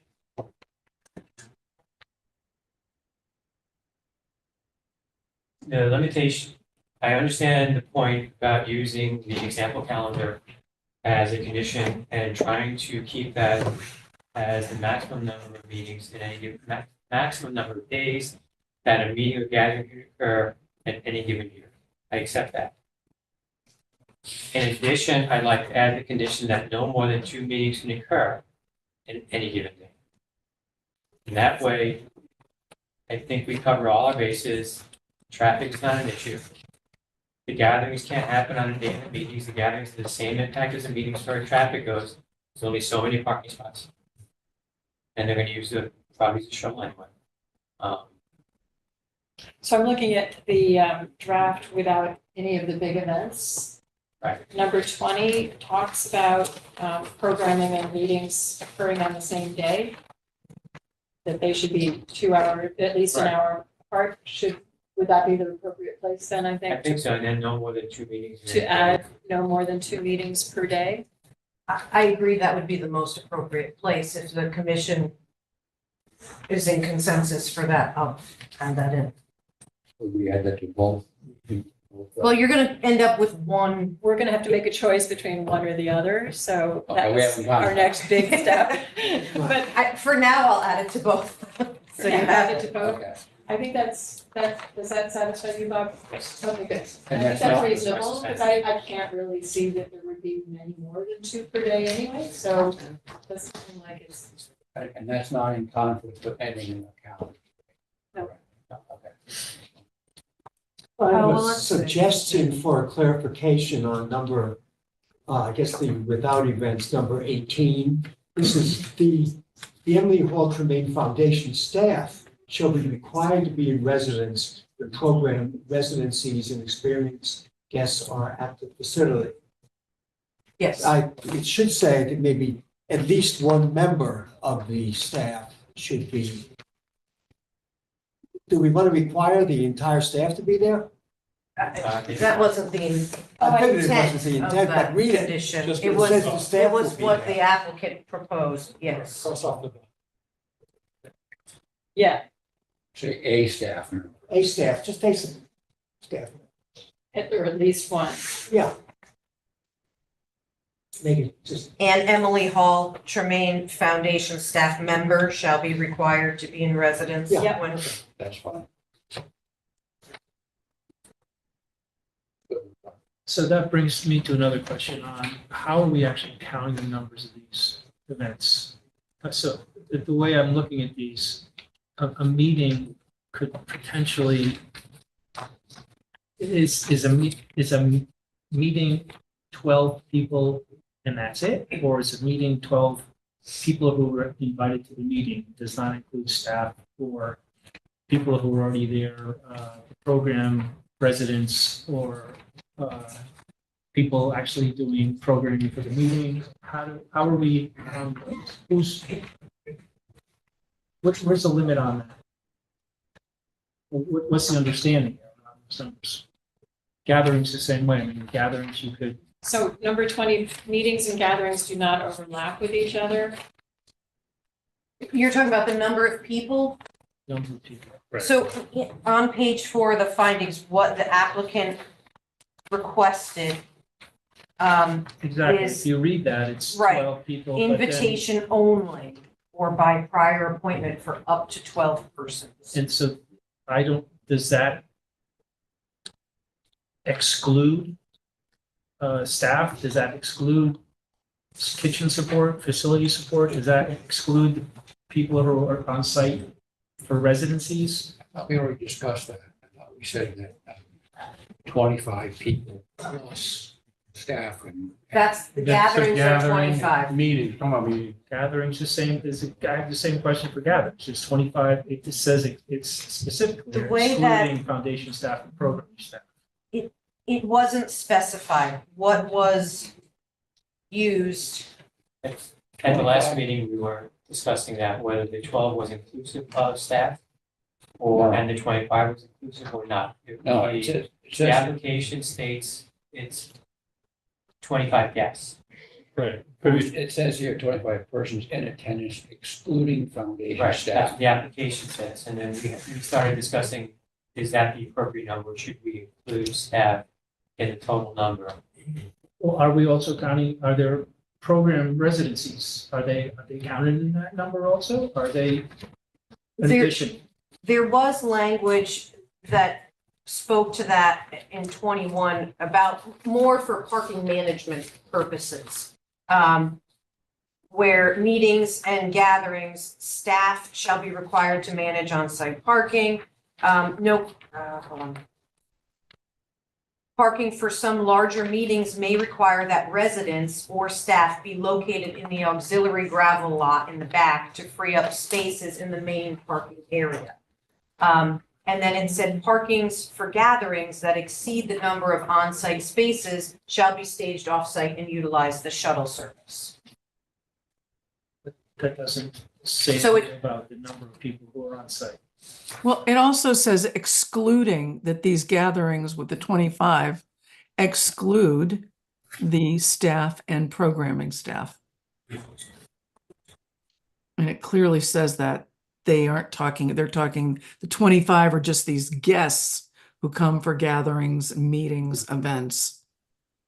Right, that's what the applicant has requested. Right, correct. It's clear. Yeah, it's saying 25 guests plus Plus staff. whatever, there's no top. I know that, and that's where we were at last meeting, was do we come up with a number of total people to be there at any time? Or meetings like that, and Let's limit it by the number of people, not by what kind of event it is. what they do.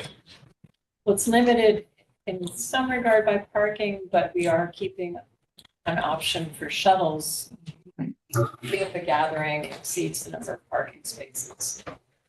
There are times where the residencies may overlap, that there may be people in residency, so there may be vehicles for that. Let me throw out something So too. they're I think we have a problem on the operational definition of a meeting. Clearly, I think if 11 outsiders were there, that would count as a meeting. We talk about, right? You don't have to have 12 to have it count. You can have But, You can have two people. so you have two staff people get together. Is that a meeting that counts as Yeah. limited number of meetings Yes, or a not? board meeting can be a meeting, that I believe was in the testimony. So two people From counts as a Snapit. meeting. So boy, they better be certain not, two staff people better not get together, or since they only have a certain number of meetings, I they're in trouble. Well, it excludes them. It's not talking about the staff. The staff doesn't count on the number? No.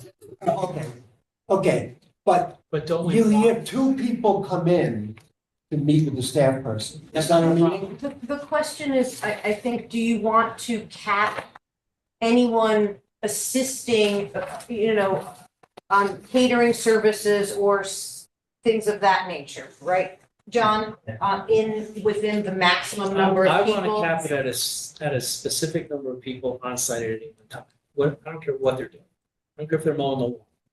I want to cap it at a certain number of people. Just simplify it. Just look at this. Yeah, I get it. Yeah. This is crazy. And John, what was your proposal? I went at it similar to what Bob, I thought this is a residential area and same idea. They put in 2 or 3 houses. You're gonna have a normal 10 to 12 people on site at any one time. And then, as with any neighborhood, there's bigger gatherings. You limit those to 2 or 3 a month. 25. But we don't do that at your house today. And also, they're not going to have full occupancy throughout the year. I know that. It's just we don't have a top end limit on it. That's what I'm. What does that look like, John, if you have 8 people in residency? Or a meeting of 12 people, or a day when there is a gathering with 25 people? So you haven't accounted, would you assume 5? If there's 8 people in support residence. staff, if- like what would that look like? If there's for a 8 people number? in residence, then they can have 2 more staff people on it if we limit it at 10. Oh,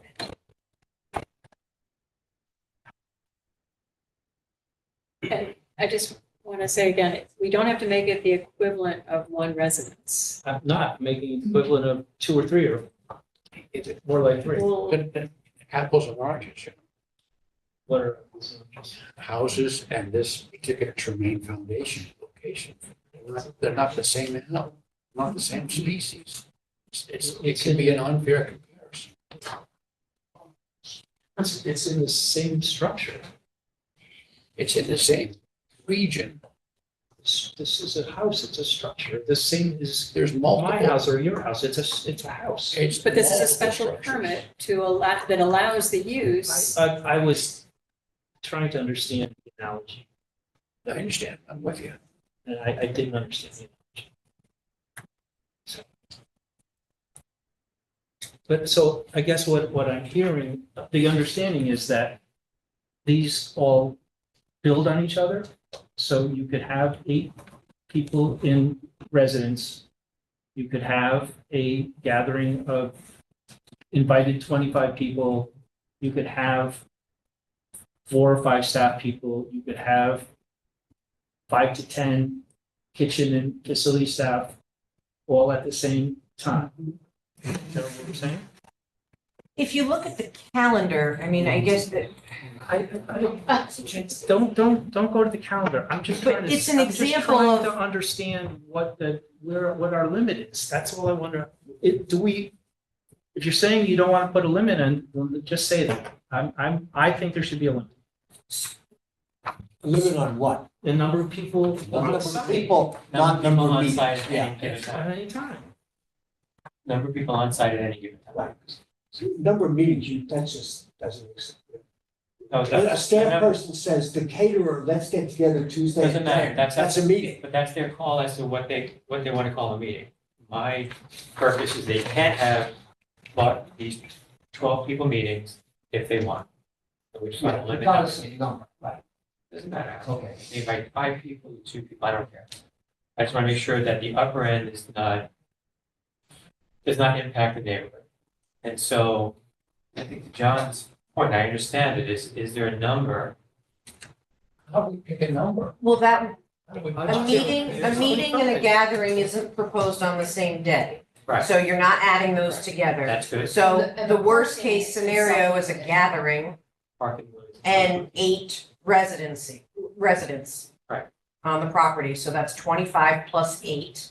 And then if there was some type of support staff for that gathering of 25 people. Right, that's one way to That's, do it. I think, the way the current conditions are structured, that's the max that would be on the property at once. But that unknown is the support, the administrative staff, the support staff. Right. There's no, we need to cap that somehow. Don't But we? John, wouldn't it be almost better to say, while they have so many people in residence, there are no meetings? Or wouldn't it be easier to do it that they can have people in residence at the same time they have a gathering or a meeting or an event? I guess. So again, that's limiting how many people are on the property. In my mind, the simplest approach is, here's the number of people that can be on site. I don't care what you're doing. But I don't care if you're meeting, I don't care if you're gathering. This is a number of people that are on site. What is that number? And how do you pick a number that's not impactful? How did we pick 10? How did they pick 10 or 12? That was their suggestion, not Right. ours. So we'll go with 12 and 25. And give it for some, maybe up to 5 staff. But that just sounds arbitrary. It is arbitrary. So the, 5 staff would be arbitrary. The number is. Well, 25 people at a gathering is arbitrary. But It's a guide- That's a guideline. The limit in front of us, you're right, it's stacked. So there's a little bit of an unknown quantity of number of people, that's right.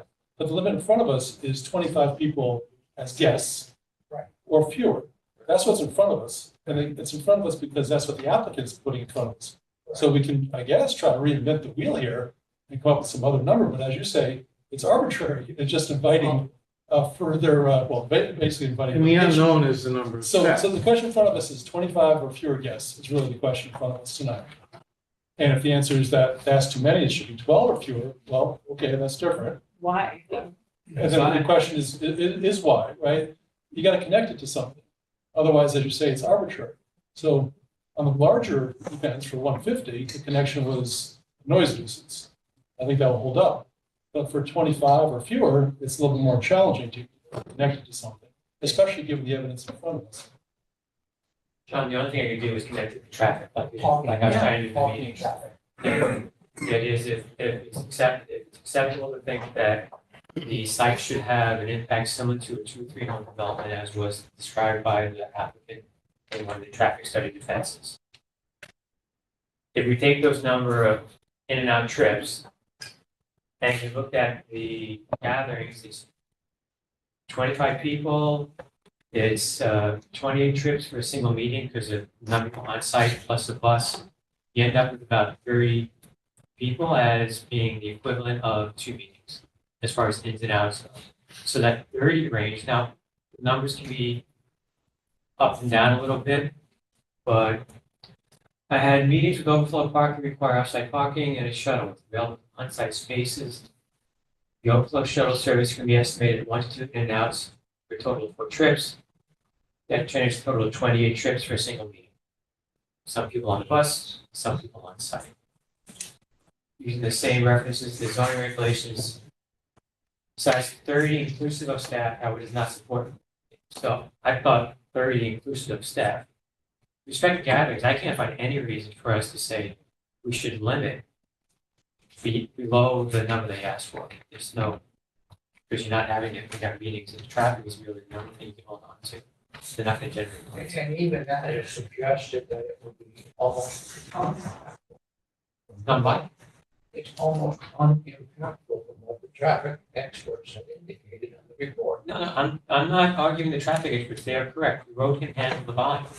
What they didn't assess, and which they're not supposed to assess, is the impact on the characteristics of the neighborhood. It's a residential neighborhood. We want to keep it a residential neighborhood and have the same kind of traffic flows if you had 3 homes there. Someone could go out and put 3 homes there with no questions. How do you assess that it would? It told us it's 10,000 trips a year. The traffic expert said 2 to 3 home development generates 10,000 trips a year. It was in testimony. The analysis is good. But, I mean, there's other things that could be there by right, like bed and breakfast. Right. So that's another comparison rather than just 2. You'd have much fewer people. We also got a number from the foundation when the public hearing was still open and when this was presented to us and I asked how many people per year and how many staff days, and they gave 1,028 per year and 47 staff days, which is far fewer than what I think parking for the traffic study Yeah, it's well under. addressed. Which again, it's, it's a balance of this use is allowed by the regulations and it's not a residence. So somewhere in between, we're hoping that we're finding the right balance so it doesn't impact the neighborhood. Right, exactly. That's what I'm trying to do. And supporting it with backup.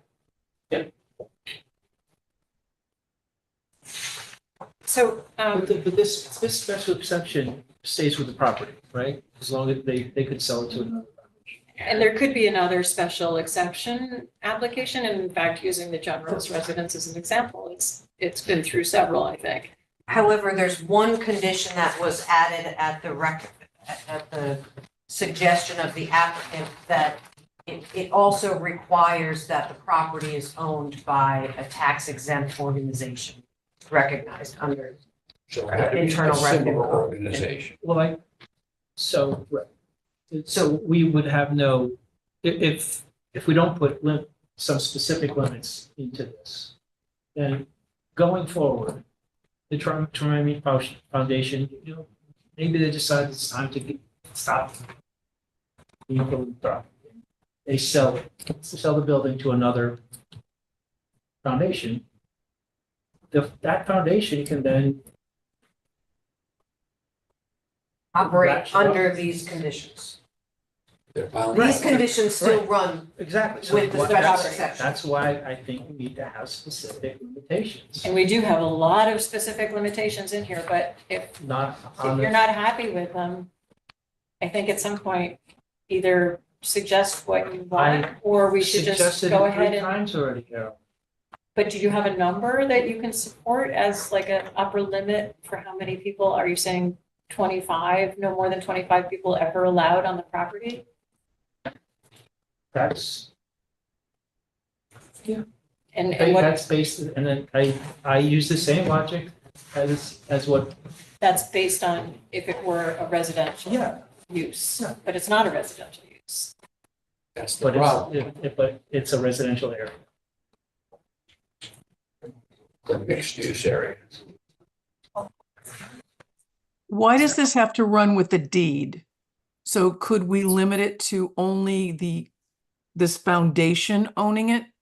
No, the special exception does run with the land. So that's just, The Oh. variance would as well. It runs with the property. Yes. okay. Let me ask a question about enforcement. I know the zoning officers would have the enforcement job, but how would that person figure out the number of meetings? For example, let's say a staff member says, hey, I need to meet with our attorney. Chris, can you come up on Wednesday at 3:00 to meet with me? That's a meeting. Okay. So how would our zoning officer know about that meeting? I mean, it just seems. That's it's what the extremely operating difficult. plan, 62 meetings for the entire year. that's what that calendar is, the operating plan that gets submitted. Every October.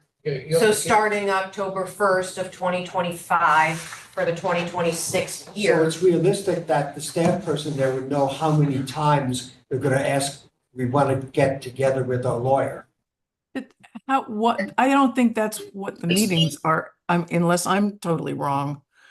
These meetings, quote unquote, are very different than staff working there, full-time and part-time staff working there. If they called a meeting because, hey, come over to my office and meet, that's completely different. Is it where, okay, if somebody can show me that, I can certainly learn. Well, Bob, they also indicated that the staff work remotely most of the time. That's in the record. Most of the time, sure, okay. And so, and they operate, they have Zoom meetings and what have you. They don't need to necessarily convene 2 people when they can get on the phone or have a FaceTime meeting together. Okay, where is the definition of meetings? I guess that's. On page In your 4, findings, Paragraph 2. Yeah. in the application documents, these may include exhibits, lectures, discussions, meetings, conferences, retreats, seminars, tours, artist, architect, and designer studios, incubator space for aspiring artists, architects, and designers, all of which are in furtherance of and/or support the foundation's mission. So yes, any meeting falls under meeting, So and the it meeting needs to for fall lawyer under- would count, yes. those. The So meeting for the lawyer what? Would count as a meeting. Would not, I would not think it would be. I don't know that we need to, meetings are a meeting, so if the foundation is planning to have staff there and hold meetings, it's bound under your condition within that 62 days. Right, because it's a Otherwise, they meeting, meet right. somewhere else. Oh, right, okay, That's okay. the limitation. They have so many to work with in the year. So they have Totally to, unenforceable. I agree with you, Bob. Maybe I'm wrong, but I can't, think about a zoning officer doing that. That's the point. I think that's the point. That's the point. Scheduled meetings of 25 or more, or if they ever have a 150 event, that's where I think we want to have a zoning officer available. And how are they going to report to you, Aaron? I don't understand that. I agree. How's the enforcement going to annual happen? operating plan work. It's submitted every year And Right. it shows what the calendar is anticipated for operations. Number of meetings, number of gatherings, and when they're occurring. And events, if they're doing the events. That's to provide some level of transparency of what's happening on the site, so you know ahead of time what's going on. I don't, understand you know, that, but how are you gonna enforce that? How is the enforcement gonna happen? How do you know that that's really what's happening? I think that's what I'm trying, what maybe Bob's saying too. That's with any use that the commission approves, and compliance where you impose specific conditions. It's, you know, the planning and or the zoning enforcement officer assumes compliance unless they witness non-compliance or receive written complaints. Yeah. It's the same of any of your zoning regulations. Gotcha. Okay. That's the only way to, you know, unless the zoning officer attended a gathering. I don't, there is language under the conditions that allows the zoning enforcement officer to have inspections of the property. It says, the commission through the zoning enforcement officer reserves the right to conduct periodic reviews both on and off site to determine compliance with the terms and conditions of this approval. The commission and the zoning enforcement officer have the right to enforce compliance with the terms and conditions of this special exception. And I'm sure you do on anything that we approve. Yeah, absolutely. Okay. And the language in the operating plan further states that if there is any non-compliance with any town codes or ordinances, then that information must be brought forward to the commission the following year for review. Okay. John, how about something like this? I can't get to just a number, just talk about it. If we look at meetings, we have the calendar, we have the 62 activities a year, but besides that, 2 meetings a day, 12 people plus staff, on-site parking only. I'm not sure we can accommodate the residencies and the numbers because it's just so variable. But if you do that, all the parking's on site and it limits the ins and outs. And that then gets to something that's reasonable for the neighborhood to absorb as far as how it's gonna look when cars come in. The gatherings would be 30 people inclusive of staff. That has a similar impact on ins and outs as far as traffic goes, the traffic volume. The roads can handle it, not worried about that. We're about just the neighborhood.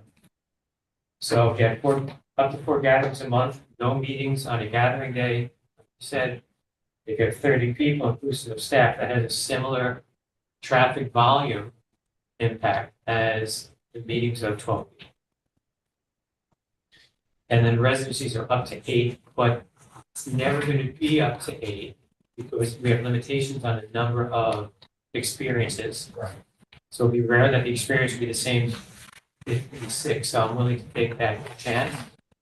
It's a minimal impact. I'm trying to find a seam to make the compromise. Go somewhere the residencies are only X percent. The total number of residencies on site at any one time shall not exceed 8 persons. Right, so then, yeah, it's 8, total number 8, but the experienced residencies are limited, you only have so many. Well, that could be program staff. 2 persons. That's 12 calendar days per year are the experienced Experience, guests. but the program guests could be, you could have 3 So you have up to 8. So that's on-site what, performance that's at what a the number, time. so 8, Well, that requires staff, so it really would be less than, it would require one Staff's staff included. member That would be nice. living on the property. no, that's No, included in the residencies. That's in that's within the 8, Okay, totally the same. yes. I'm not sure you need to limit the meetings to 12 people with staff because it's a small number. The impact is smaller. Mhm. I think the gatherings, you have to include the staff just because it's getting big. So if you say 30, max that staff, someone could do catering, whatever. That's just And both of those would also have the 8 Yeah. residencies. right now, yeah. But even 30, I understand what you're doing. Trying to put a number on it. So they talked about 25. If they present 25, what wouldn't be better off cutting back on the meetings in the event? Go back to the calendar and cut that down and have fewer of what they're suggesting. You know, fewer days that they can have these meetings, gatherings, or events. You have to come up with a reason that's defendable in court. Right. Yeah. And we could say traffic noise. We do have reason. But I Got it. think if you limit the number of people and that has to include staff, that's gonna get trickier. I think that's what we're having a difficult time with. How do you say 10 versus, 25? I mean, if you say 10 and that includes staff there and catering and people cutting the lawn, I just think that gets a little trickier. It's impossible to pick a number that works. No. Mike, you gotta use the microphone. I think it becomes difficult. Not impossible, to pick a number that works in all situations, cases that we can imagine. I think we need some way of seeing how it plays. Maybe a month or two, maybe 6 months. You said that, and I just disagree. So, How do we know? How do we know that it would be? kicking the can number. What's that? It could be. I understand your point. I just disagree. Don't think it's a viable alternative to have a test case. Is this the events? I don't know. We jumped to No, it. no, no, no. I'm ready to jump to I'm it. having a hard time following. A test run, so to speak. Which, yeah, I agree, Bob, there's, you can't do that. I mean, Fine. the foundation is gonna put probably $1 million into this house to renovate it, and then we're gonna give them 3 months to see if it works. Yeah. I mean, you can't do that. They deserve to be told what works. Right. This works, both work. If it doesn't work for you, then you can make a decision on what you're gonna do. This is what we got for you. And if it doesn't work for us, we do have the ability to modify it. When? How? It's set up as an annual review. but No, there's it's time. within this purview of, you don't get another bite at the apple every year to reduce the number of what you have approved. Only if in At this violation time. of the conditions, then we can. go back Correct. and use it. It won't be in violation. So yeah, unless they break the rules, the rules stand. So our conditions stand unless they don't follow them, then we have a second bite. Right, which is why we have the conditions. Right, that's why I want to get them tight. Because we can't rein it back in. Did you want to It gotta be clear. suggest language to be added to different conditions then? Once the stuff we're gonna submit, it's the same. Didn't you get it? I'm not sure where, If you could tell us what it is. We got it. you're talking about your email, Bob? Yeah, I got it, hold on. Which one do you want? The meeting or the gathering? So for the meetings, I said the condition, meetings shall be limited to no more than 12 people inclusive of staff and no more than 2 a day with a minimum of 1 hour gap between all parking to be on site. That was my original condition for meetings. So I think what you're saying here is that the 12 has to be inclusive of staff. That's That's different from what my we have. position. I'm trying to work with everyone to come up with something that we can all agree on. But I would prefer inclusive of staff. That's what the traffic analysis that I did says is equivalent to a 2 or 3 home development being established on one house. And that would be the same impact on the neighborhood as far as traffic flow, not the road is fine, connector, and all kinds of stuff. I'm talking about the tenor characteristic of the neighborhood. I don't think that would be those. That would be if 3 homes were built, it would quite right some people. So that's the meetings one. And I've got all the fence above that, and Happy to share this once I'm allowed. On the gatherings condition, that's it. That's not it. Gatherings, condition, gatherings shall be limited to 30 attendees inclusive of both EHTF and kitchen staff. No gathering shall be held on the same day as a meeting.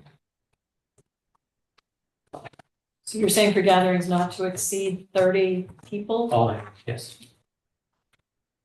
Again, that goes back to the best I could do traffic flow analysis on Cooper Parkway. Well, the traffic analysis is the shuttle bus. Yeah, so I took it, they said it's gonna be the same kind of parking on site as a meeting, plus the shuttle bus. The shuttle bus will add a couple of trips, but there's no meetings on the day of the gathering. There could be 2 meetings on the day of the gathering, so 2 meetings any day, no meetings with gatherings. 2 meetings is the equivalent of 1 gathering with respect to the traffic volume. More or less. So Bob, 24 just people trying or to 30 work people. this, trying to work what you're saying into the conditions. You're saying for meetings not to exceed a total of That's what I had. 12 persons plus staff, or Inclusive of staff, 12 total. not to exceed 12 people. So if we look at Gatherings would be. number 30. 16, I'm looking at the draft without events. As modeled by the applicant's plan or 1-year example, program days for meetings, gatherings, and experiences will not exceed a total of 62 days. Would this be the place to add meetings shall, as Bob's proposing, not that we're doing this necessarily, but. Technically, I think we're redefining a meeting. So we're taking out their language that says 12 plus staff and saying it's 12 inclusive Yeah. of staff. Or saying Essentially. the So it's applicant, really, so I think that it's different than the condition itself. I think yeah, I think I'm this not is the sure. definition of a meeting. Maybe it's a question for Aaron, because Aaron, you've written in your facts and findings draft that the applicant requested these numbers. Those, right, those are, that's the So would it be request a before condition you. that So we- it would need to be reflected in a condition Yeah. if the commission is comfortable capping maximum capacity at these. Make it just, can make it a meetings are defined as condition, Right, make it really clear. right. I think you could probably just tack it on to one of these. Like to number 16 in the without events version. Why not 14? Yeah, no events as detailed in the application documents where the attendance will exceed 25 yeah. persons are permitted on site. Meeting.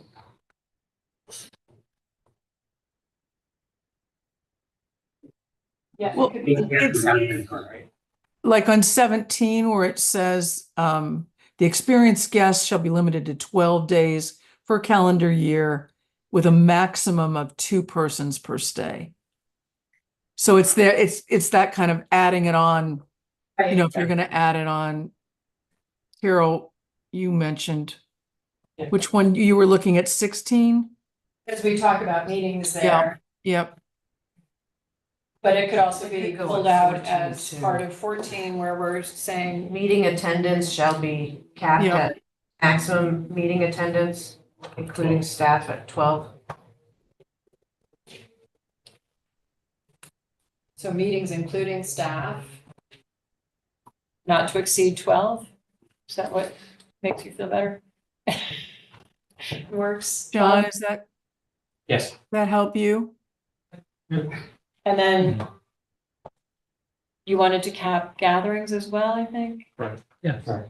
And I think you have to, I don't know where else to put that except to make a separate one. Well, It can go in the under same 14 one. 14. All under 14 where we're defining, Okay, oh, yeah, meeting, yeah, you're right, right. Gathering attendance, including support. including, yeah, support is better than staff, I think, because Yes, support. Caterers and- Support staff would be fine. Staff and support staff. Support person. Actually, I like the way you had it here. Attendance will not exceed 25 persons permitted on site. Or 30. that's to get rid of all the events. the big uppercase events, the 3 events per year. Exceed 30 persons.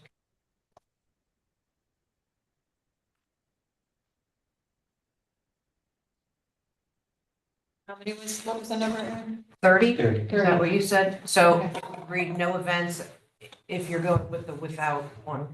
No events as detailed in the application documents where the attendance will exceed 25 persons are permitted on site. Meeting attendance, including staff, shall not exceed 12 persons. Philanthropic and educational gatherings, attendance, including support staff, shall not exceed 30 persons. Yeah, that's clear.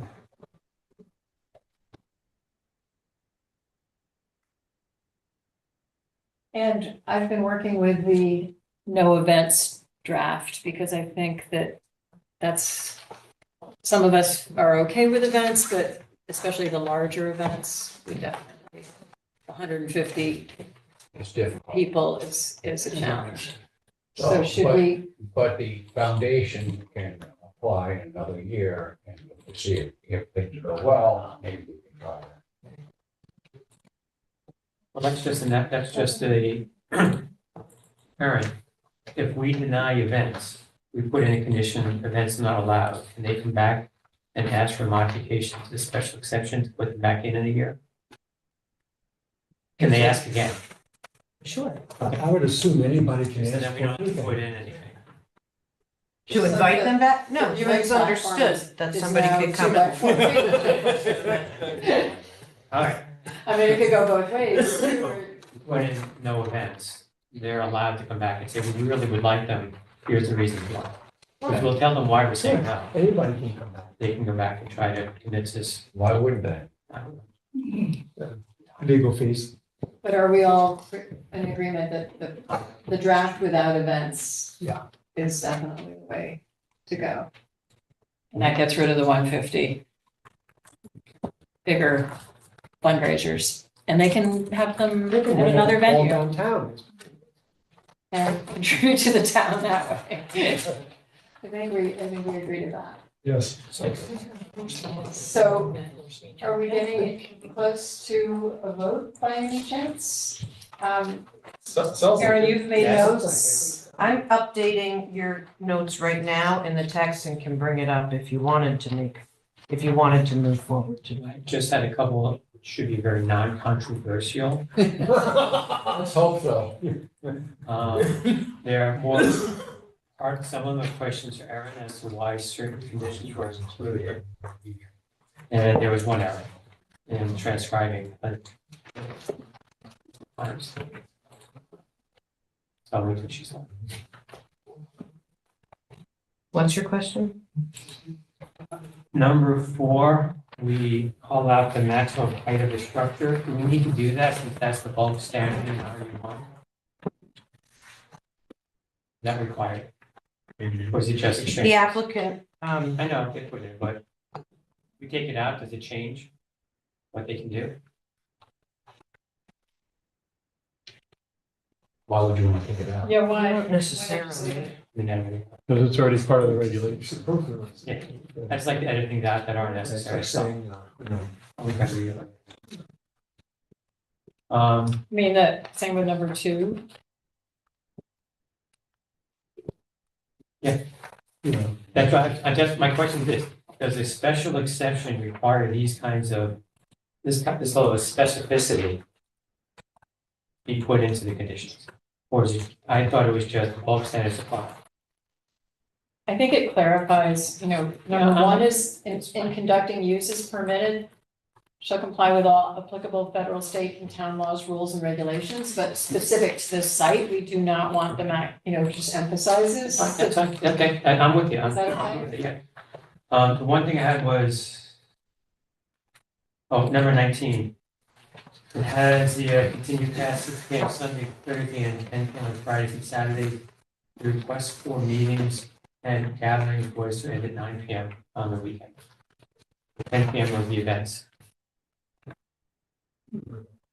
So number 19 should say Sunday to continue past 6 p.m. Sunday to Thursday, and it should be not 10 p.m., 9 p.m. on Fridays and Saturdays. The 10 was for events. I agree. I thought that was ridiculously late. Especially that you're going with the one without events, right? Yep, that's changed. Yeah, I didn't understand why that was so late. Okay, so since there are no events, Yeah, You don't need it. do we need a meeting that late? No, and that's not what was requested. I think that was a cut and paste from Yeah. me from Oh, the sorry. event, so, yeah, that was a good catch. Good catch. Yeah. devil is in the details. The last one is, I don't care if you figure it out or not, but it just bothers me. Number 21, when it says parking for some larger meetings may require residents or staff to be located in the auxiliary gravel lot. We don't care who parks in the auxiliary gravel lot. Anyone can park there. Where is this? 21, B, the last sentence, and that next one should be. the level of detail, which is definitely not required. So what are you saying to take Just out? take it out. Yeah. I don't care who parks it. Front, the front, the car. Yeah. Doesn't matter. It's on site. And it can be pointed to an arbitrary restriction and weaken the overall condition. Is that consensus among? I'm sorry, I'm not. On 21B, Twenty-one. it says no parking areas shall be created to accommodate parking for any of the uses permitted except as shown on the July 15th, 2024 site plan as amended and submitted of record with this special exception.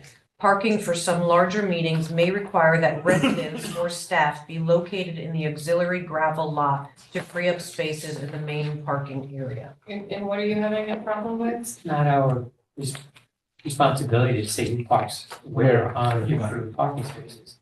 We approve the number of spaces. I think it's just extra. I think this is their internal parking management plan for them to Which is their- more to direct residents or those of. Or to give sort of priority parking to I know, certain but people? We don't, enough of we don't the- care. We don't, Because we don't it's care. their, Let I don't them, care, so just take it out. okay. Well, or just leave it. Well, It's their parking plan. It's their, yes, it's on their site by their own staff. Their internal parking management plan. Yeah, but they decide to change that, we don't need to be Part of our involved. document. Located in the condition. Why do we have to mandate who parks in what parking spot? That's what we're doing. Okay, It's just another thing that's arbitrary, which can be pointed to. I've read enough of it. We went through the whole thing. so you want to with remove the that, Ledges. that second sentence in 21B? Yes, it's arbitrarily, they put it in, arbitrary for us to enforce it. I've relabeled those letters. There was an extra one that was deleted, so now it reads A, B, C, D. and E. Oh, right, I see Yeah, that. I see that. I know. Anything else? This- Okay, thank you for all that. Yeah, very kind of you to. It tightens it up. I can screen share this. for And I you. think actually talking it through among us helps us all kind of get on board. Carol, You're quiet. Well, number 15, applies to events. Now we're applying to meetings and gatherings, which is fine. But potential objection from the applicant.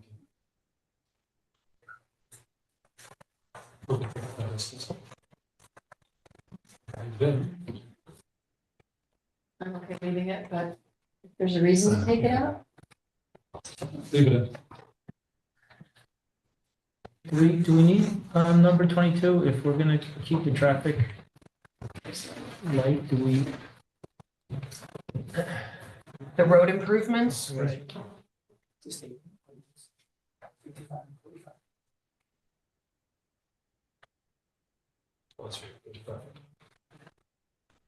This was from their recording. but if we're taking out the big events, do Right. we still need this? I think it's still a good idea. Which one? 22. But we're gonna force them to do some of these things, and, I mean, Well, we say Do they'll we- address it, which requires actually, especially for the trees going to Guilford, to talk about that. Reinforcing the bridge for safety reasons. I don't see any harm since they were willing to do it. Well, They offered, and it was, I think it was part two for the shuttle bus, and then the shuttle right, bus is but it's allowed. still a general improvement. But do you need, I mean, why change the road? if we don't have to? To make it safer. There was an accident there.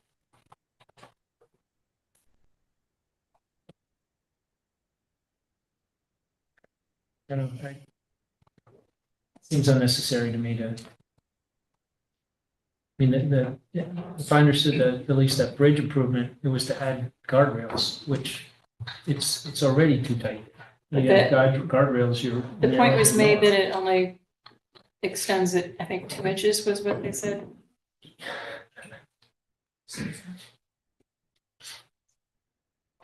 Okay, I don't think, I don't see a need for it now. I don't see a need for us to have Guilford make any changes to their roads. Nothing may happen.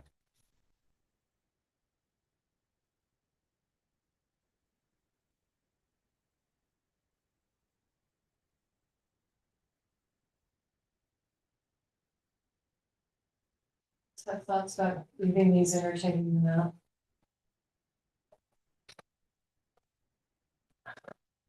Concern is about traffic safety, doesn't it make sense to leave it in?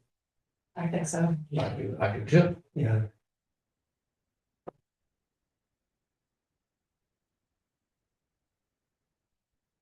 I'm a minority, I'm a minority. It's happened to all of us. We've all been minorities tonight. Well, we've all been there.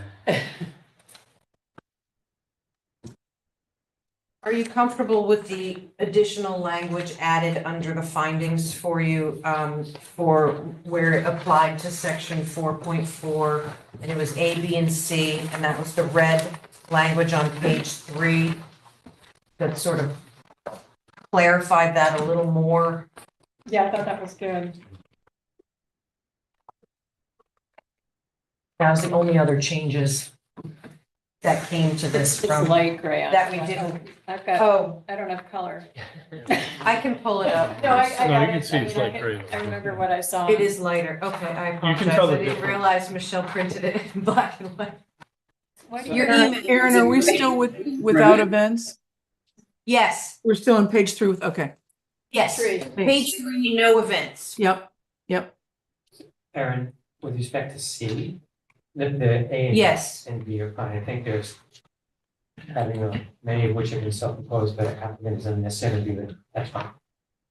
With C though, I think you're saying that the only thing that's important, the way I read it, is that the proposed use is in accordance with the comprehensive plan as it is permitted use in the rural residential 1 zone by special exception.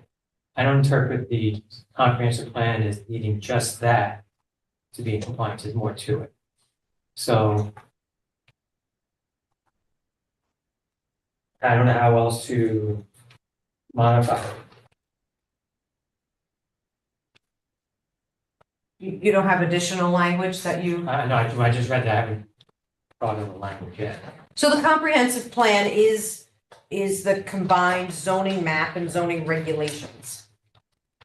So when you're looking at this use, is it consistent with the zoning map and the zoning regulations?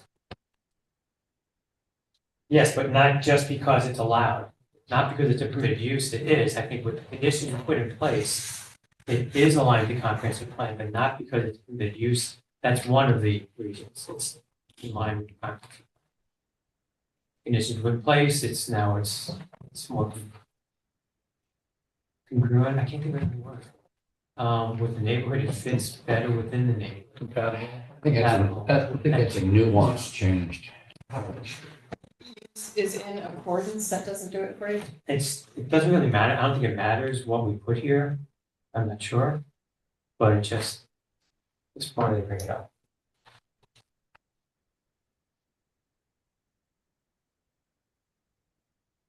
Were you looking for something like with the incorporation of, or the imposition of conditions on the Yes, development, like that. it Yes. Supported by the conditions. maintains consistency with the surrounding area, is that where you're kind of? It's aligned with the conditions in section 4.4 with conditions, something like that, so it's a broader definition of the comprehensive plan. I think this makes the comprehensive plan seem really small. It's not. I'm trying to find language I use. I have some.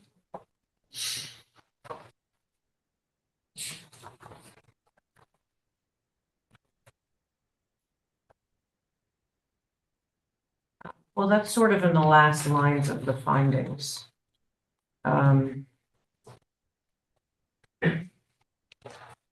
Specific conditions of approval provide adequate protection of those substantial public interests, essentially, is the language. Yeah, you've covered it.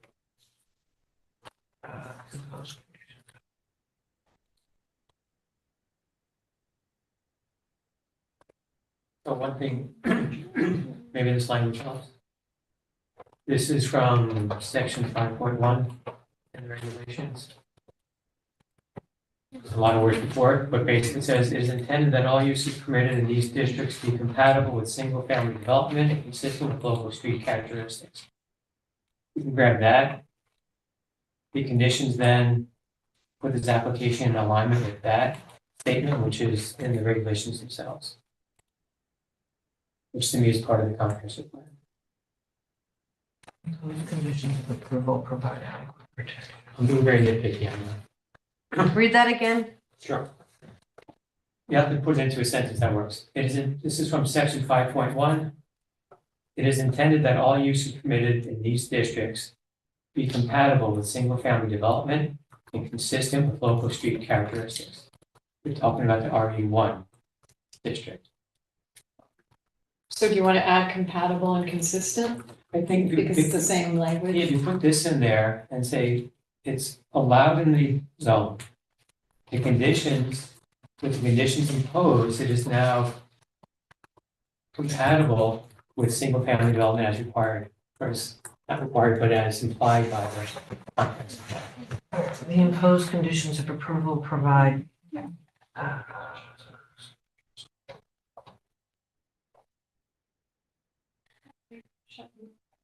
Shut your mouth. Open it up.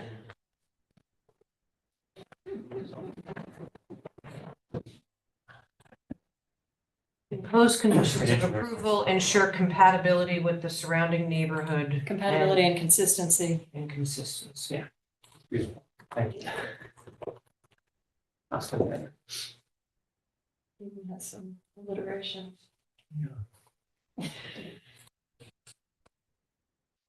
All right, it's 9:25. Okay, so the bad news is that you have to read the whole thing. Bad news is we have to read the whole thing as revised. So, Janet, we're so happy to see you. First reading. Oh, no. It sounded like a. I don't know if we can, Aaron, do you want to? Could you just read the revised, Which I think section? 15, 14, 15, and 16 around? 14, 15, and 16? Yeah, I just want to make sure I understand what those before. All right, let's do this. That's, we'll put on the, 14 is no events as detailed in the application documents where the attendance will exceed 25 persons are permitted on site. Meeting attendance, should we change that to 30? No, that's That's the the next events, one. the big events that that's we're the getting rid of. capital E one. So. And then- Why are we even bringing up this? Because we have to Because say they're not allowing. included in the approval. That's not. Are we just saying events that are not permitted? I mean, what's? Okay, well. I guess it's just kind of confusing. You say events as defined in the application of greater than 25 people are not permitted. So That's- say that's what we events have. as detailed are not permitted as opposed to no events? That's Yeah. clear. Okay, Yeah. Okay. Are As not detailed in the application documents are not. Taking out the 25. Well, it's good to clarify that it's the ones that will exceed 25, just so it's, I mean, it's been a confusing application all along because gatherings are events, meetings are Right. events, events are events. But they're using sort of uppercase E events, which is the 3 big ones per year, They But are as they defined in define your it, they're findings. defined. and they've defined it. They're defined in your resolution, So if you so. take events out, then you satisfy, you don't have to specify Right, the okay. 25. So, okay, events as detailed in the application documents are not permitted on site. Meeting attendance, including staff, shall not exceed 12 persons. Philanthropic and educational gatherings attendance, including support staff, shall not exceed 30 persons. And then what was your next one you wanted, John? Just then, I guess the 3, 15, 16, isn't that where we made all the changes? Noise we left. 15 was No, the same. Noise is the same. I didn't make any change to the program days. I left that at 62. I left the residential at 150. I changed 18 to say an Emily Hall Tremaine Foundation staff member shall be required to be in Right. residence. We Okay, so- changed 19 to 9 PM. Oops. Are we anywhere limiting the number of 30-person gatherings? Yes, Yes. that's in number 14. After meeting attendance, including staff, shall not exceed 12 people. Philanthropic and educational gatherings attendance, including support staff, shall not exceed 30 people. But how many of those can they have per? Month, Yeah. 4. Where are we saying that? That's in their request. We didn't limit that. We just limited We the didn't change total calendar. Not the frequency. Is, okay, 4, It's in the facts and findings. In 16, we limited the 16 total number. total. Right. 16 limits the total number. Per calendar year. So- And that's combined, meetings and gatherings, no more than 62. Which replaces what they have in Total. their application of 4 per month. What they could have, Up to 4 per They could month, have- yes. Up to 4, right. they could have 48 gatherings. 20 refers to 4 days per month. Addition 20. Yes, it does. Those implicit. Where it says the Right. meeting shall not occur on any of the 4 days per month. But the way that's worded, if I'm understanding it correctly, they could have 48 gatherings per year. Correct. That's 4 per month. Which only leaves 14 for anything else, right? Which leaves 14, so the cap is 62. We're not telling what kind of event they can have on those 62 days. What kind of meeting or gathering they can have. Correct. Okay. 20 was changed also. And added, there shall be no more than 2 meetings held per day.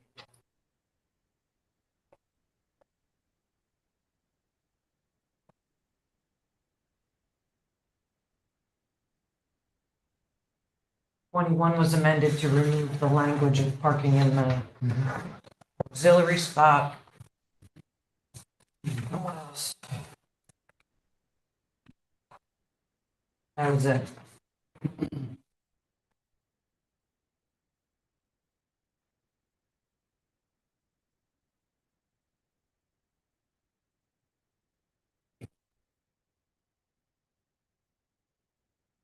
You ready? Um, Aaron, how should we do this since, oh, John, you're not. did we put anything in on the program operational review? Or is that, That's just as proposed. that's as proposed? That is in number 12. Commencing on October 1st and on each 2025 and each October 1st thereafter, the foundation shall submit an updated annual operation plan to the commission indicating the number and type of each use that are anticipated to be held during each month of the ensuing calendar year, which shall comply with the limitations on such number of uses.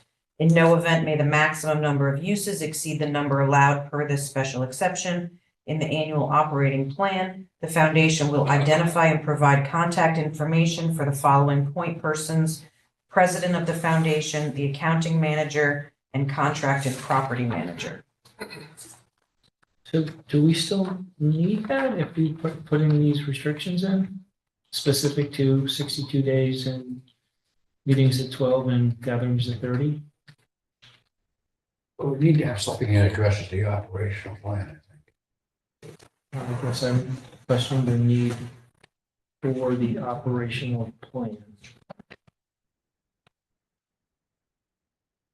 I think it is important for us to have that as a way to continue to be consistently in control and to see What's going on? if they're reducing meetings or, you know, It gives I us, think it's an important, yeah, it gives us a framework. So that we're gonna review every year. It gets turned into the zoning enforcement officer and can be passed along to the commission. But it's typically the CEO that is the Yeah. administrator. Seems redundant, unneeded. I would suggest taking it out, but I would assume I'm in the minority. Well, it doesn't seem to put us under any obligation to do anything. Number two, the contact people, if they're changed or updated, matter of public information. Or if they're not following the plan, officer finds that they're doing something in some various manner that we hadn't anticipated.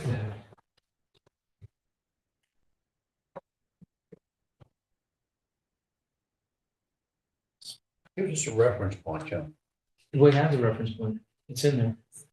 But go ahead, if I'm in the minority, let's just move Well, if forward. the zoning officer were to attend one of these or inspect the property, you might want to do it on the day they're having the gathering.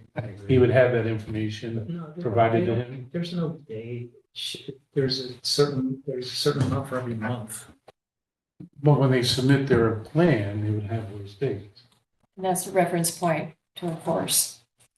We're gonna have them submit dates for every meeting. We're- Yeah. gathering. That's why they shared this with us. It'll look something like this.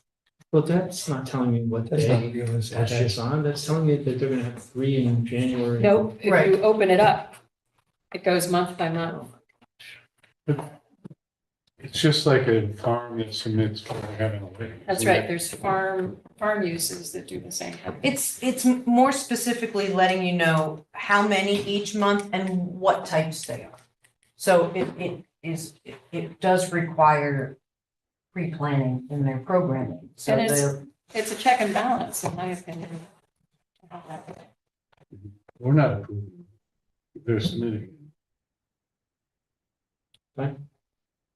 We put the limits on it. Right, 9:35, are we ready? And we'll need to read through the facts and findings. Somebody would need to make the motion, which would include reading through the facts and findings and the decision, and then a second, and then you can open it up for any other discussion. I don't have all, I don't have all. I think we should take turns reading. She's put the edited version, you know, with the revisions that we made tonight Yeah. up there. I can't see it from here. I can't either. Who's I making- can't, it's like a teleprompter for me. Janet, Yep. Do you want me to start reading?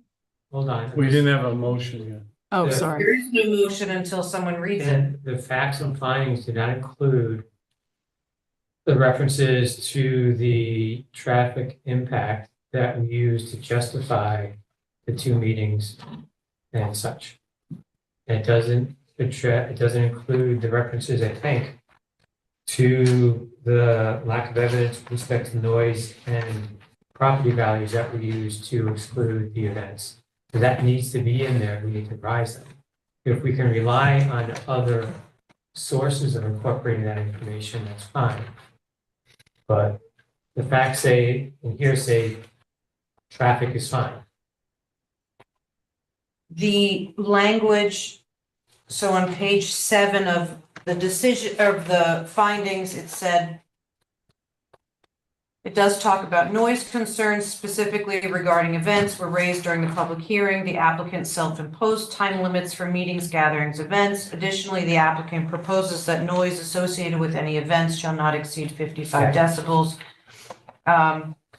The next paragraph is about lighting, and then lastly, it says, of concerns raised during the application process, the commission notes that while some may be considered to be based on substantial public interest, specific conditions of approval could provide adequate protection of those interests. The commission finds the hosting of large-scale events on the Okay, site all right. to be incompatible with the surrounding residential neighborhoods. The elimination of events from the permitted uses will further preserve the property values and prevent any direct impacts such as noise and other nuisances to the adjacent areas.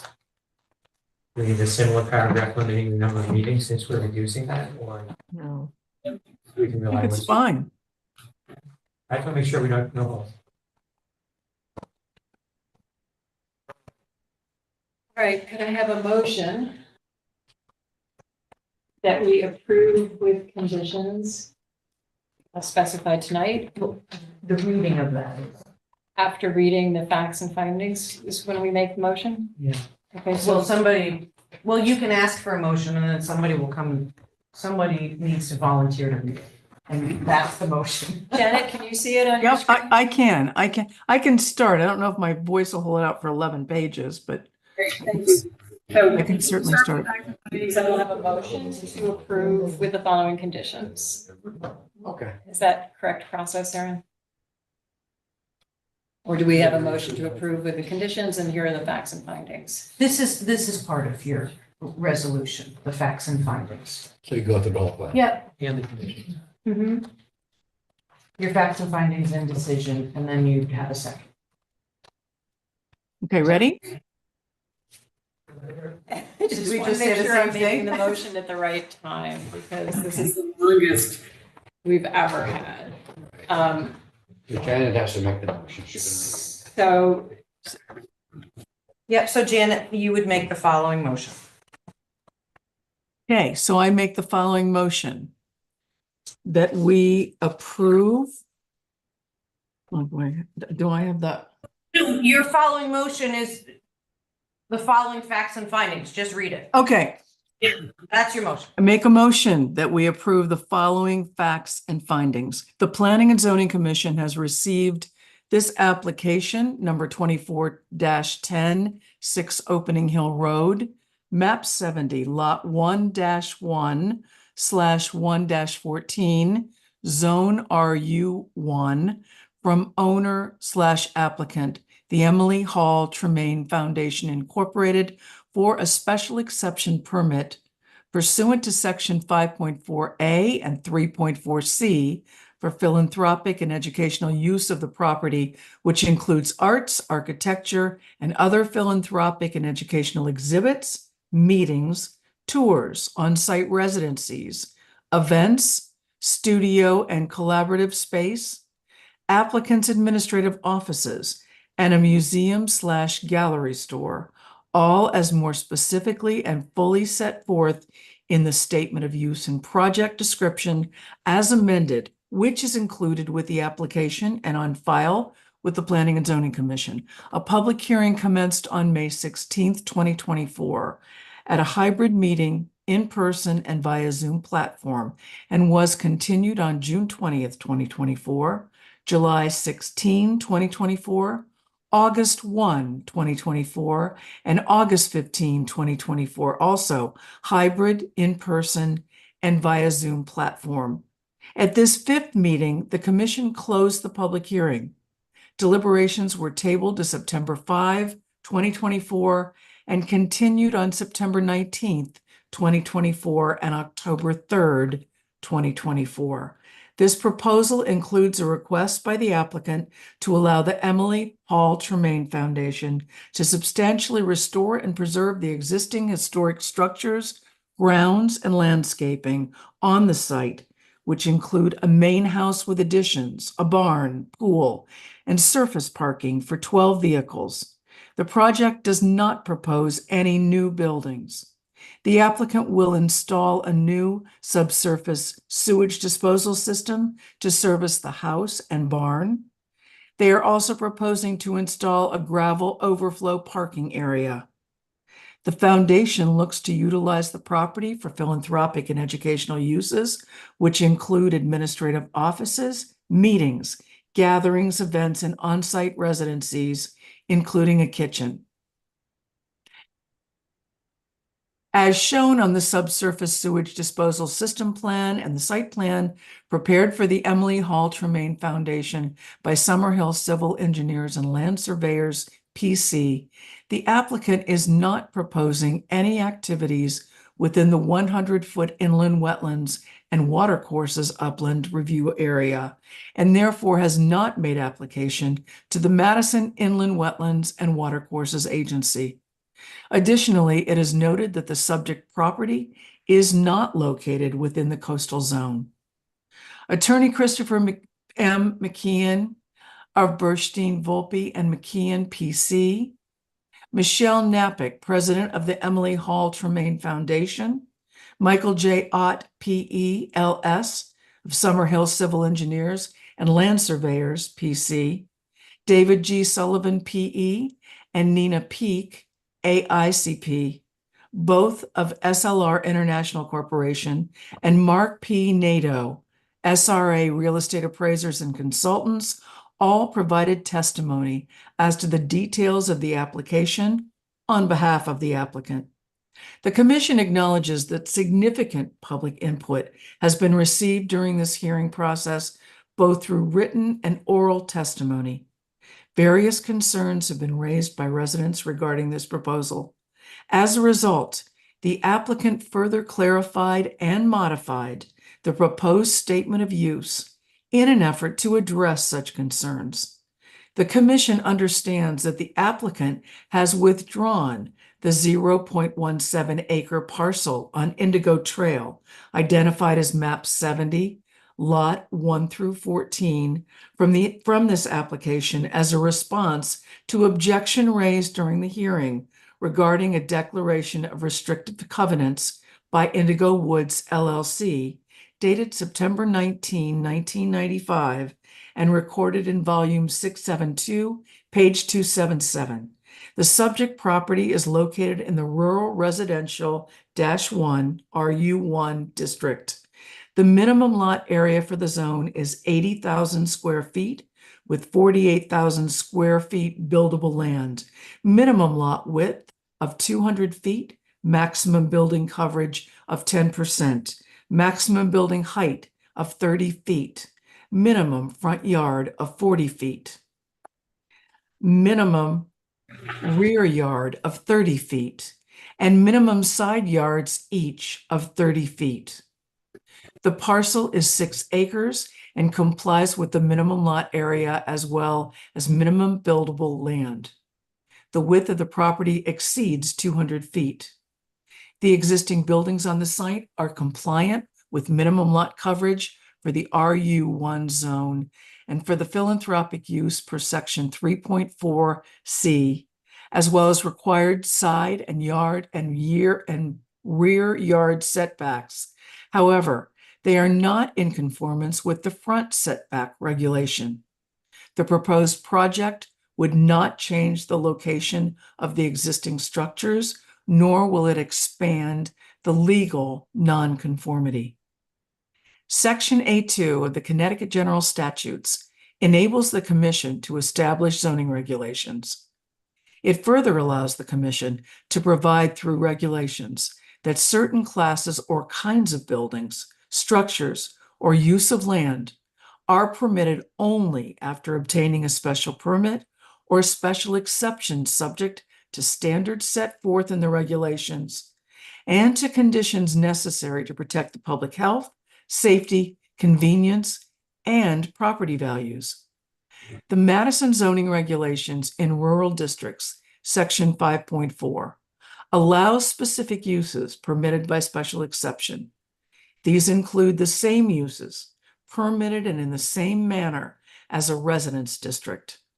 within the residence district, section 3.4C of the zoning regulations, philanthropic, educational, recreational, or religious uses, excluding correctional institutions and institutions for the support of persons with mental disabilities, are permitted by special exception pursuant to section 4.2 through 4.8. The uses permitted in this section may have a building coverage of 15%. The zoning regulations do not define this particular use in section 19 of the regulations, but note that except as defined below, the words used in these regulations shall have the meaning commonly attributed to them, end quote. The applicant provided testimony from Nina Peak, AICP, which included definitions commonly attributed to philanthropic uses. The Emily Hall Tremaine Foundation is a private tax-exempt 501c3 organization that distributes and is supported by funds set aside for humanitarian purposes. Their mission has been provided in the application documents, which indicate that the foundation seeks and funds innovative projects that advance solutions to basic and enduring problems. With an overall emphasis on education, the foundation takes an active role in three major areas: art, environment, and learning differences. The foundation serves to educate family members in philanthropy, service, and stewardship. The applicant notes that since its inception, the foundation has donated over $100 million in grants in furtherance of its mission. In light of the information provided by the applicant, the Commission acknowledges both the mission statement and philanthropic efforts of the foundation and finds the applicant eligible to apply for special exception use under sections 5.4 and 3.4C of the zoning regulations.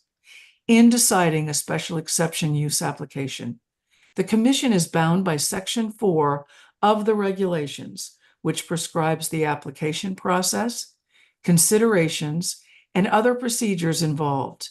Special exception uses are those permitted by the regulations as appropriate, harmonious, and desirable within a district, so long as certain criteria are met. However, these uses have certain characteristics which require their location within the district to be considered on an individual basis, so as to weigh the impact of the use upon the surrounding area against the desirability of that use. It is noted and evidenced in the record that the applicant has provided the necessary application form and supplemental information necessary to be deemed complete. In accordance with section 4.3, the applicant attended the June 11th, 2024 meeting of the Advisory Committee on Community Appearance, seeking comments and recommendations. The committee endorsed the project and preservation of the buildings and recommended that any changes pertaining to parking, lighting, or landscaping return to the committee for review. The Madison Planning and Zoning Commission shall grant a special exception permit only if it shall find that A, the proposed use or uses are permitted uses in the district, and that the standards, prerequisites, and conditions specified in the regulations have been met. The Commission finds that the applicant has provided sufficient testimony in the record that demonstrates the proposed use as philanthropic and educational. The specific maximum lot coverage has been met, and the proposal complies with the zoning regulations. B, the public convenience and welfare will be substantially served, and the appropriate use of the neighboring property will not be substantially or permanently injured. The applicant demonstrated consistency with the town's recently adopted Plan of Conservation and Development, including Policy C, preserve and promote Madison's historic and cultural landmarks, public and private. The proposal includes the preservation, renovation, and revitalization of an historic and architecturally significant property. The commission acknowledges and supports the foundation's willingness to pursue a payment in lieu of property tax program with the town of Madison. Additionally, the commission further encourages the foundation to involve the surrounding neighborhood and Madison community in on-site programming where appropriate. The commission recommends several conditions of approval, many of which have been self-imposed by the applicant to protect the safety, health, welfare, and property values of the surrounding residential neighborhoods. C, the proposed uses are in accordance with the comprehensive plan. The comprehensive plan includes the zoning regulations and the zoning map. The commission finds that the proposed use is in accordance with the comprehensive plan as it is permitted use in the rural residential 1 zone by special exception. The imposed conditions of approval ensure compatibility and consistency with the surrounding neighborhood. The regulations further state that special consideration shall be given to the nature of the proposed site and its surrounding area and the extent to which the proposed use might impair the present and future use and development of the area, including its effect upon nearby dwellings, churches, schools, public buildings, and other places of public gathering, taking into account the width of the streets, traffic conditions, and the general effect of the proposed use on public travel. All special exception permits may be granted subject to conditions and safeguards.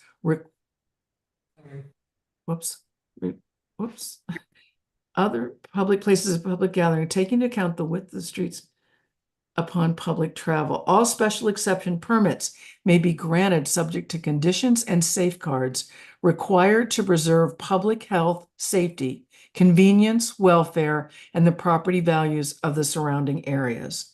The commission finds that the applicant has provided sufficient evidence in the record to demonstrate compatibility with traffic flow on Opening Hill Road.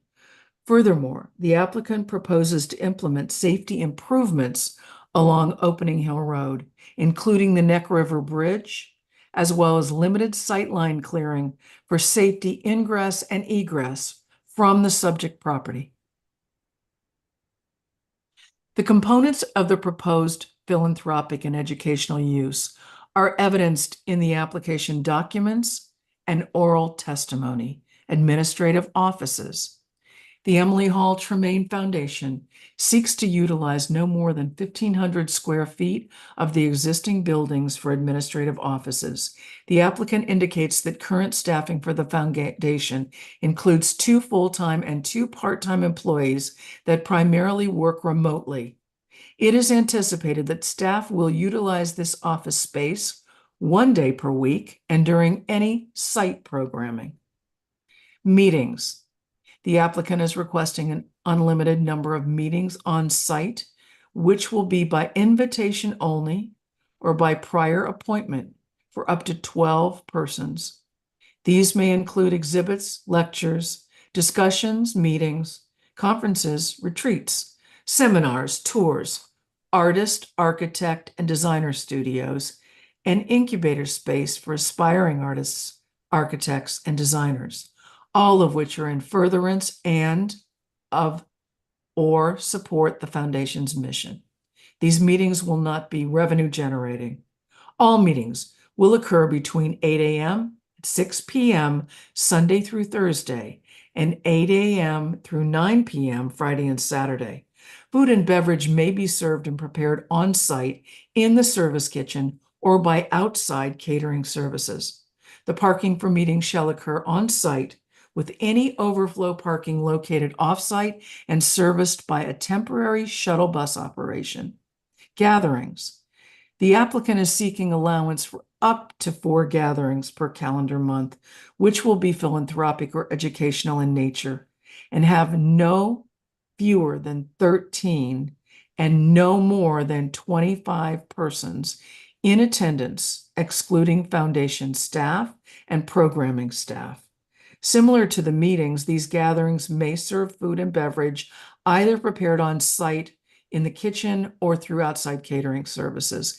Gatherings would be limited to the same hours of operation as meetings, 8 a.m. through 6 p.m. Sunday through Thursday, and 8 a.m. through 9 p.m. Friday and Saturday. The parking arrangements for gatherings shall be the same as for meetings and utilize shuttle service when necessary. These gatherings will not be revenue generating and are intended to support the mission statement of the foundation. Events. The applicant is requesting approval for events that are specifically defined in the statement of use as indoor and/or outdoor experiences, receptions, open houses, presentations, lectures, classes, and exhibits, all of which are or may be open to the public by advance reservation, and the attendance at which will not exceed 25 persons as limited by self-imposed conditions. Will exceed. At which will exceed, and the attendance at which will exceed 25 persons as limited by self-imposed conditions. These conditions indicate that attendance cannot exceed 150 persons. Events may be held between the hours of 8 to 6 Sunday through Thursday and 8 to 9 p.m. Friday and Saturday. They're proposing 10, but Are we going to say 10? No, this is the events. Oh, I'm sorry that we're not doing, I'm sorry. Between the hours of 8 to 6 Sunday through Thursday and 8 a.m. to 10 p.m. Friday and Saturday. The total number of events shall not exceed 1 per month, nor shall there be more than 3 per calendar year. All parking for the event shall be off-site and a temporary shuttle operation shall be utilized. Portable lavatories will be provided for all events and located according to the submitted site plan. On-site residences. The applicant seeks approval for a residential component to this use, which includes 3 different types of onset dwelling. Program residencies are proposed as temporary residencies for a maximum of 4 months that includes meals and studio space for artists, art historians, authors, architects, researchers, and nonprofit leaders engaged in educational and creative endeavors. The foundation indicates that participants will be chosen by a peer jury or other similar committee appointed by the applicant. These residencies will not be revenue generating. Staff residencies are for foundation employees, which consist of building and/or grounds maintenance staff, executive director, program coordinators, and resident advisors. Parking will be designated on-site for full-time employees residing on the property. These residencies will not be revenue generating. Experienced guests will consist of invitation only and/or by prior invitation. Temporary guests paying for overnight accommodations at the site, where guests are immersed in the site history, art, architecture, and design experience and/or a curated mission-based educational experience. The applicant is proposing 2 limiting conditions. 1, no other residency besides on-site residencies shall be permitted. On-site residencies may occur in any combination of main house guest rooms, rooms in the main house, guest house, and the barn. Amenities include provisions of all meals. 2, the total number of residencies on site at any one time shall not exceed 8 persons within the 6 bedrooms on site. The applicant further detailed ancillary development/fundraising activities. These activities are included in the specific identified uses where all funds raised will be dedicated to supporting philanthropic and educational activities on site. These include 1, fundraising events of the events listed. Up to 2 of the 3 events may be dedicated to fundraising events. 2, day-long corporate retreats and/or filming photo shoots of the gatherings. Up to 1 of the 4 gatherings may be dedicated to day-long corporate retreats and/or filming photo shoots. 3, experienced guests within the on-site residencies, up to 25% of the annual on-site residencies, excluding staff, may be dedicated to experienced guests. The applicant is proposing a service kitchen and dining area for providing food and beverage to the attendees of meetings, gatherings, events, on-site residencies, and ancillary development fundraising activities. Lastly, the applicant is proposing one placard sign identifying the site not to exceed 6 square feet. The applicant seeks to submit an annual operational plan to ensure conformance as it relates to the management of gatherings, events, on-site residencies, and ancillary development fundraising activities. The proposed plan would be subject to specific criteria and limitations as follows. Applicant shall include number and type of on-site residencies excluding staff, gatherings, events, and ancillary development fundraising activities that are anticipated to be held during each month of the next ensuing calendar year. Applicant shall be limited to conduct only those uses set forth in its annual operational plan for any given year. However, minor changes to a plan for any given year may be approved during such year by the ZEO, subject to the overall usage limits set forth in the special exception, and an increase of not more than 1 in the total number of each type of use shall be considered a minor change in the annual operational plan. The applicant has submitted the annual operational plan for the calendar years 2024 and 2025 in this application, commencing on 10/1/25, and on each October 1st thereafter, the applicant shall submit an updated annual operational plan to the commission, indicating the number and type of each use that are anticipated to be held during each month of the ensuing calendar year, which shall comply with the limitations on such number of uses. In no event may the maximum number of uses exceed the number allowed per month per special exception permit. The applicant further details what information is to be included in the annual operational plan, including the name of the owner and operator of the site, the date of filing last year's plan, copies of all violations, orders, judgments, any other notices issued by any governmental entity or agency at the federal, state, or local level that the applicant is in violation of the special exception or any other applicable law, rule, or regulation which was issued since the filing of last year's plan, a sworn statement that since the filing of the prior year's operational plan, the site has been in compliance with the special exception. The applicant proposes that if the annual operational plan and supporting materials establish that the uses do not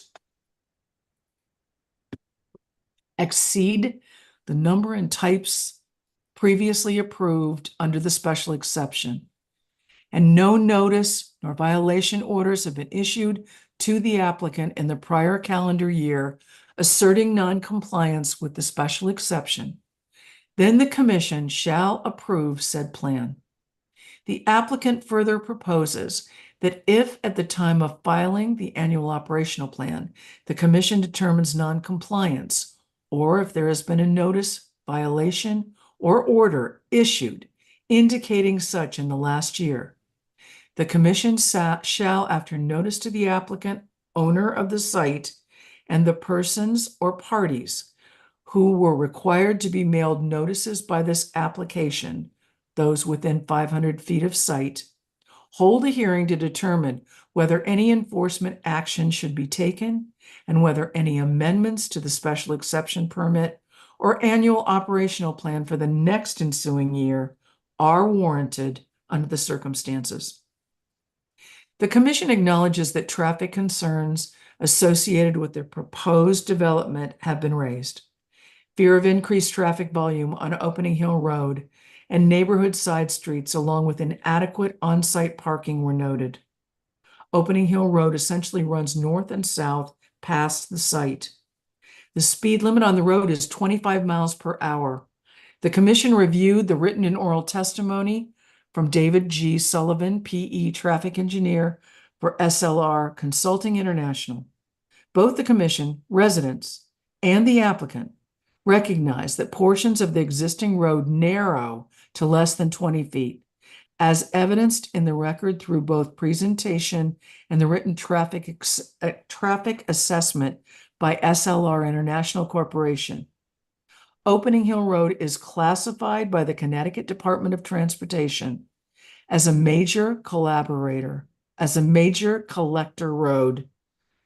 These are roads that connect local roads with arterials. They balance mobility with land access. Generally, two-way collector roads should be 20 to 24 feet wide and typically carry between 500 and 2,500 vehicles per day, although some collectors carry as many as 6,000 vehicles per day. As stated in the traffic report on Opening Hill Road, the annualized average daily traffic was 950 vehicles, well below the 2,500 vehicles per day threshold of a major collector roadway. The portions of Opening Hill Road that were found to be below 20 feet in width are located within the town of Guilford. Mr. Sullivan met with the Guilford town engineer in the field to discuss conditions. It was determined that the Guilford town engineer would contact the tree warden to evaluate the health of the two trees that are located in the shoulder of two narrow sections. If deemed unhealthy, they could be recommended for removal, for which the applicant is agreeing to accept responsibility. With respect to traffic generation from the proposed development, Mr. Sullivan utilized industry standard data and projected future traffic volumes while performing future condition analysis. The proposed site intersections will operate at a level of service A, during all scenarios for peak hours, and no impacts to traffic levels of service are expected to be caused by the proposed development. Several recommendations were made in the report to mitigate potential impacts, and the applicant has proposed these as conditions of approval. Of these recommendations, improvements to the safety of the bridge over the Neck River came in light of a recent crash. Fire truck turning maneuverability has been demonstrated by the applicant's traffic engineer, which shows that the vehicle will be able to access the site from both the north and south on Opening Road. The gravel driveway to overflow parking has been widened to 20 feet, and a turnaround has been created at the rear of the driveway. The applicant further demonstrated turning movement analyses for delivery vehicles and a 22-person shuttle bus entering and exiting the site. As evidenced in the zoning analysis from Nina Peak, AICP, 12 on-site parking spaces currently exist, with 3 in the existing garage and 9 angled spaces adjacent to the circular driveway. The zoning regulations prohibit parking within the front yard. However, 3 spaces exist and are legally non-conforming. Section 8 of the zoning regulations requires 1 parking space per 200 square feet. Okay, of office space, 1 parking space for every 2 guests, lodging house, tourist establishment, hotel, plus 1 space for every person normally employed on the premises. 4 parking spaces are required for a maximum of 8 guests and staff members residing on the property. An additional gravel driveway and parking area will be improved to accommodate an additional 12 spaces for guests or staff. Gatherings and events will incorporate shuttle bus service with off-site parking. No street parking is proposed. The commission further acknowledges that concern has been raised regarding the proximity of the proposed subsurface sewage disposal system to the adjacent Neck River. According to the applicant's civil engineer, Michael Ott, the system has been designed in accordance with the Public Health Code.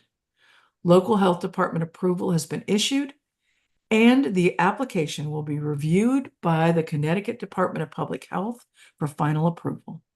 Noise concerns, specifically regarding events, were raised during the public hearing. The applicant self-imposed time limits for meetings, gatherings, and events. Additionally, the applicant proposes that noise associated with any events shall not exceed 55 decibels as measured at the perimeter property line of the site. To address concerns about light impacts, the applicant recommended a condition that all exterior spotlighting and floodlighting be so shielded that the light source cannot be seen from adjacent property, and no lighting shall constitute a hazard to drivers at night on public streets. Outdoor lighting shall be dark sky compatible, full cutoff type fixtures defined as luminaire or light fixture that by design of the housing does not allow any light dispersion or direct glare to shine above a 90-degree horizontal plane from the base of the light fixture.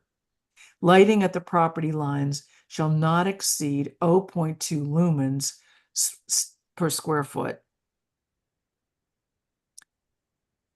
Of the concerns raised during this application process, the Commission notes that while some may be considered to be based upon substantial public interest, specific conditions of approval could provide adequate protection of those interests. The Commission finds the hosting of large-scale events on the sign to be incompatible with the surrounding residential neighborhoods. The elimination of events from the permitted uses will further preserve the property values and prevent any direct impacts, such as noise or other nuisances, to the adjacent areas. Decision voted that the Madison Planning and Zoning Commission approve application number 24-10, 6 Opening Hill Road, map 70, lot 1-1, zone RU-1, owner/applicant, the Emily Hall Tremaine Foundation Incorporated, special exception pursuant to section 5.4A and 3.4C for philanthropic and educational use of the property, which use includes arts, architecture, and other philanthropic and educational exhibits, meetings, tours, on-site residencies, events, studio and collaborative space, applicant's administrative office, and a museum/gallery store, all as more specifically and fully set forth in the statement of use and project description as amended, and supplemental application materials, including site plan prepared for the Emily Hall Tremaine Foundation, Opening Hill Road, and Indigo Trail, Madison and Guilford, Connecticut, sheet C1.0, and subsurface sewage disposal system plan, sheets 1 through 3, all dated July 15, 2024, by Summerhill Civil Engineers and Land Surveyors PC, which are included with the application and on file with the Planning and Zoning Commission. This approval is made with the following conditions to ensure compatibility with the surrounding rural residential neighborhood.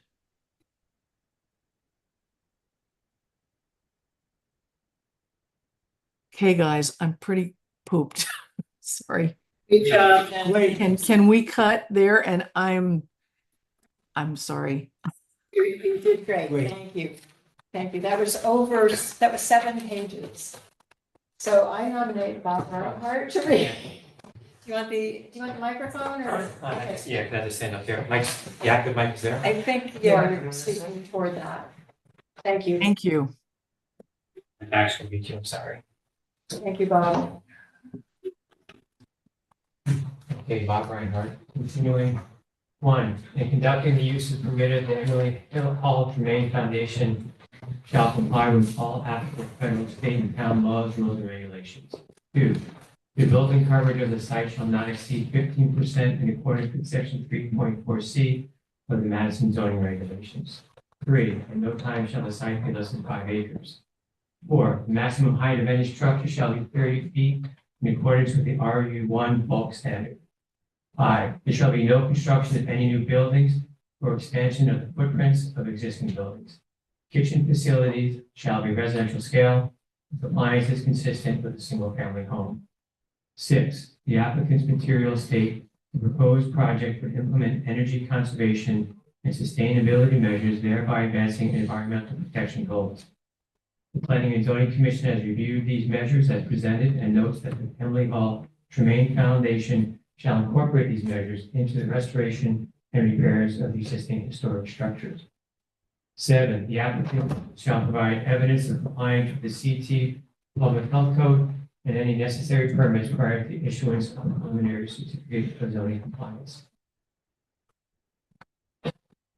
8, prior to conducting any on-site residencies, meetings, or philanthropic and educational gatherings, the sewage disposal system shall meet all state and local requirements and shall be specifically approved by the local health department. Any and all use of the buildings on the site shall be in compliance with the building health and fire codes. 9, on-site signage for the Emily Hall Tremaine Foundation shall be no more than 2 square feet as required by 10.1.1A of the Town of Madison zoning regulations. 10, the special exception permit shall remain valid so long as the site is owned by a tax-exempt organization recognized under the Internal Revenue Code or the corresponding provision of any future United States Internal Revenue law. 11, the Commission, through the zoning enforcement officer, reserves the right to conduct periodic reviews both on and off site to determine compliance with the terms and conditions of this approval. The Commission and the zoning enforcement officer shall have the right to enforce compliance with the terms and conditions of this special exception. 12, commencing on October 1st, 2025, and on each October 1st thereafter, the Emily Hall Tremaine Foundation shall submit an updated annual operation plan to the Commission, indicating the number and type of each use that are anticipated to be held during each month of the ensuing calendar year, which shall comply with the limitations on such number of uses. In no event may the maximum number of uses exceed the number allowed per this special exception. In the annual operating plan, the Emily Hall Tremaine Foundation will identify and provide contact information for the following point persons: president of foundation, accounting manager, and contracted property manager. 13, all meetings and gatherings will be sponsored and operated by the Emily Hall Tremaine Foundation and not third parties. No outside group or person will be able to rent or use the site for events such as weddings, parties, or other similar events. There should be no on-site museum, gallery, store. 14, events as detailed in the application documents are not permitted on site. Meeting attendance, including staff, shall not exceed 12 persons. Philanthropic and educational gathering attendance, including support staff, shall not exceed 30 persons. 15, noise associated with any meeting or gathering shall not exceed 55 decibels as measured at the perimeter property line of the site. 16, as modeled by the applicant's plan or one-year example, program days for meetings, gatherings, and experienced guests will not exceed a total of 62 days per calendar year, approximately 17%. 17, as modeled by the applicant's planner, one-year example, program residencies as proposed will not exceed a total of 150 days per calendar year, approximately 14%. Experienced guests shall be limited to 12 days per calendar year, approximately 3%, with a maximum of 2 persons per stay. 18, any Emily Hall Tremaine Foundation staff member shall be required to be in residence when program residencies and experienced guests are at the facility. 19, other than occupancy by individuals in on-site residencies, no meetings or philanthropic and educational gatherings shall commence on the site before 8 a.m. or continue past 6 p.m. Sunday through Thursday and 9 p.m. on Fridays and Saturdays. 20, programming shall be scheduled such that meetings and gatherings do not overlap with each other. There shall be no more than 2 meetings held per day. Additionally, meetings that occur in the same day shall be scheduled at least 1 hour apart to prevent overlap in traffic entering or exiting the site and no overlap in on-site parking.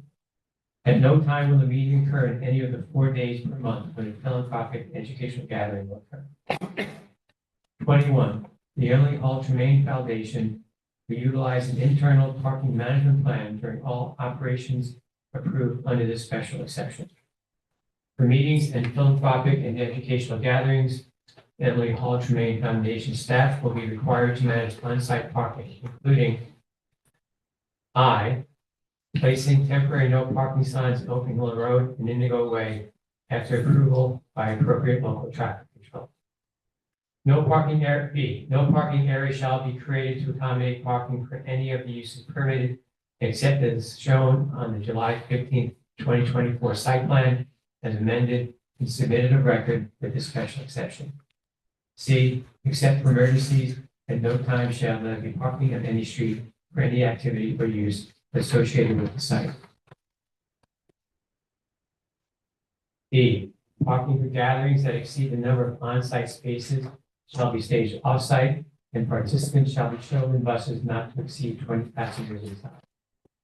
E, due to sightline restrictions, the north driveway shall be exit only, and the south driveway shall be enter only. Any brush or branches within the right of way shall be trimmed and maintained as such to prevent obstruction of the sightline. All necessary encroachment permits shall be obtained prior to any vegetation removal. 22, prior to conducting any on-site residencies, meetings, or philanthropic and educational gatherings, the Emily Hall Tremaine Foundation will address the following traffic safety concerns and implement recommendations as detailed by the applicant's traffic engineer. A recent crash at or near the bridge over the Neck River brought to light the opportunity to improve the safety of that bridge. While the width is consistent with much of the road, the abutments pose a lateral obstruction that can be better protected. In particular, a guide rail, advanced signage, and reflectors are proposed by the applicant's traffic engineer. These improvements shall be implemented as offered by the foundation. B, Open Hill Road has areas where the width of the road is less than the guidelines reflect the road. These segments following Guilford have not been problematic over the years in terms of crashes. In a review with the Guilford Town Engineer to review these areas, 2 trees that restrict the width were deemed problematic. The Guilford tree warden will be contacted by the town engineer, and if deemed appropriate, these trees will be removed at the cost paid for by the Emily Hall Tremaine Foundation as offered by the applicant. 23. Exterior lighting conditions. A, all exterior spot lighting and flood lighting shall be so shielded that the light source cannot be seen from adjacent properties, and no lighting shall constitute a hazard to drivers at night on public streets. B, outdoor lighting shall be dark sky compatible, full cut-off type fixtures defined as a luminaire or light fixture that by design of the housing does not allow any light dispersion or direct glare to shine above a 90-degree horizontal plane from the base of the light fixture. And C, lighting of the property shall not exceed 0.2 lumens per square foot. Lighting at the property line shall not exceed 0.2 lumens per square foot. 24, the natural tree buffer around the perimeter of the property shall be maintained substantially as it exists today, subject to clearing for gravel accessway and parking area, as shown on the July 15, 2024 site plan, and subject to mature trees dying and needing to be cut down for safety purposes. In the event that changes to the approved plans are required as a result of other agency permitting to support proposed activity, the Madison Planning and Zoning Commission reserves the right to review said changes and require modification of the proposal. This approval is made based upon the finding that the proposed use is a permitted use in the district and that the standards, prerequisites, and conditions specified by the regulations have been met. Public convenience and welfare will be substantially served, and the appropriate use of neighboring properties will not be substantially or permanently injured. The proposed use is in accordance with the comprehensive plan. The effective date of this approval is October 18th, 2024, and upon filing of the certificate of special exception modification on the land records. Thank you, Bob. Good job. Yes. Thank you both, Janet and Bob. The longest we've had, we just set a record. Can I have a second for this motion of approval? Is there any further discussion?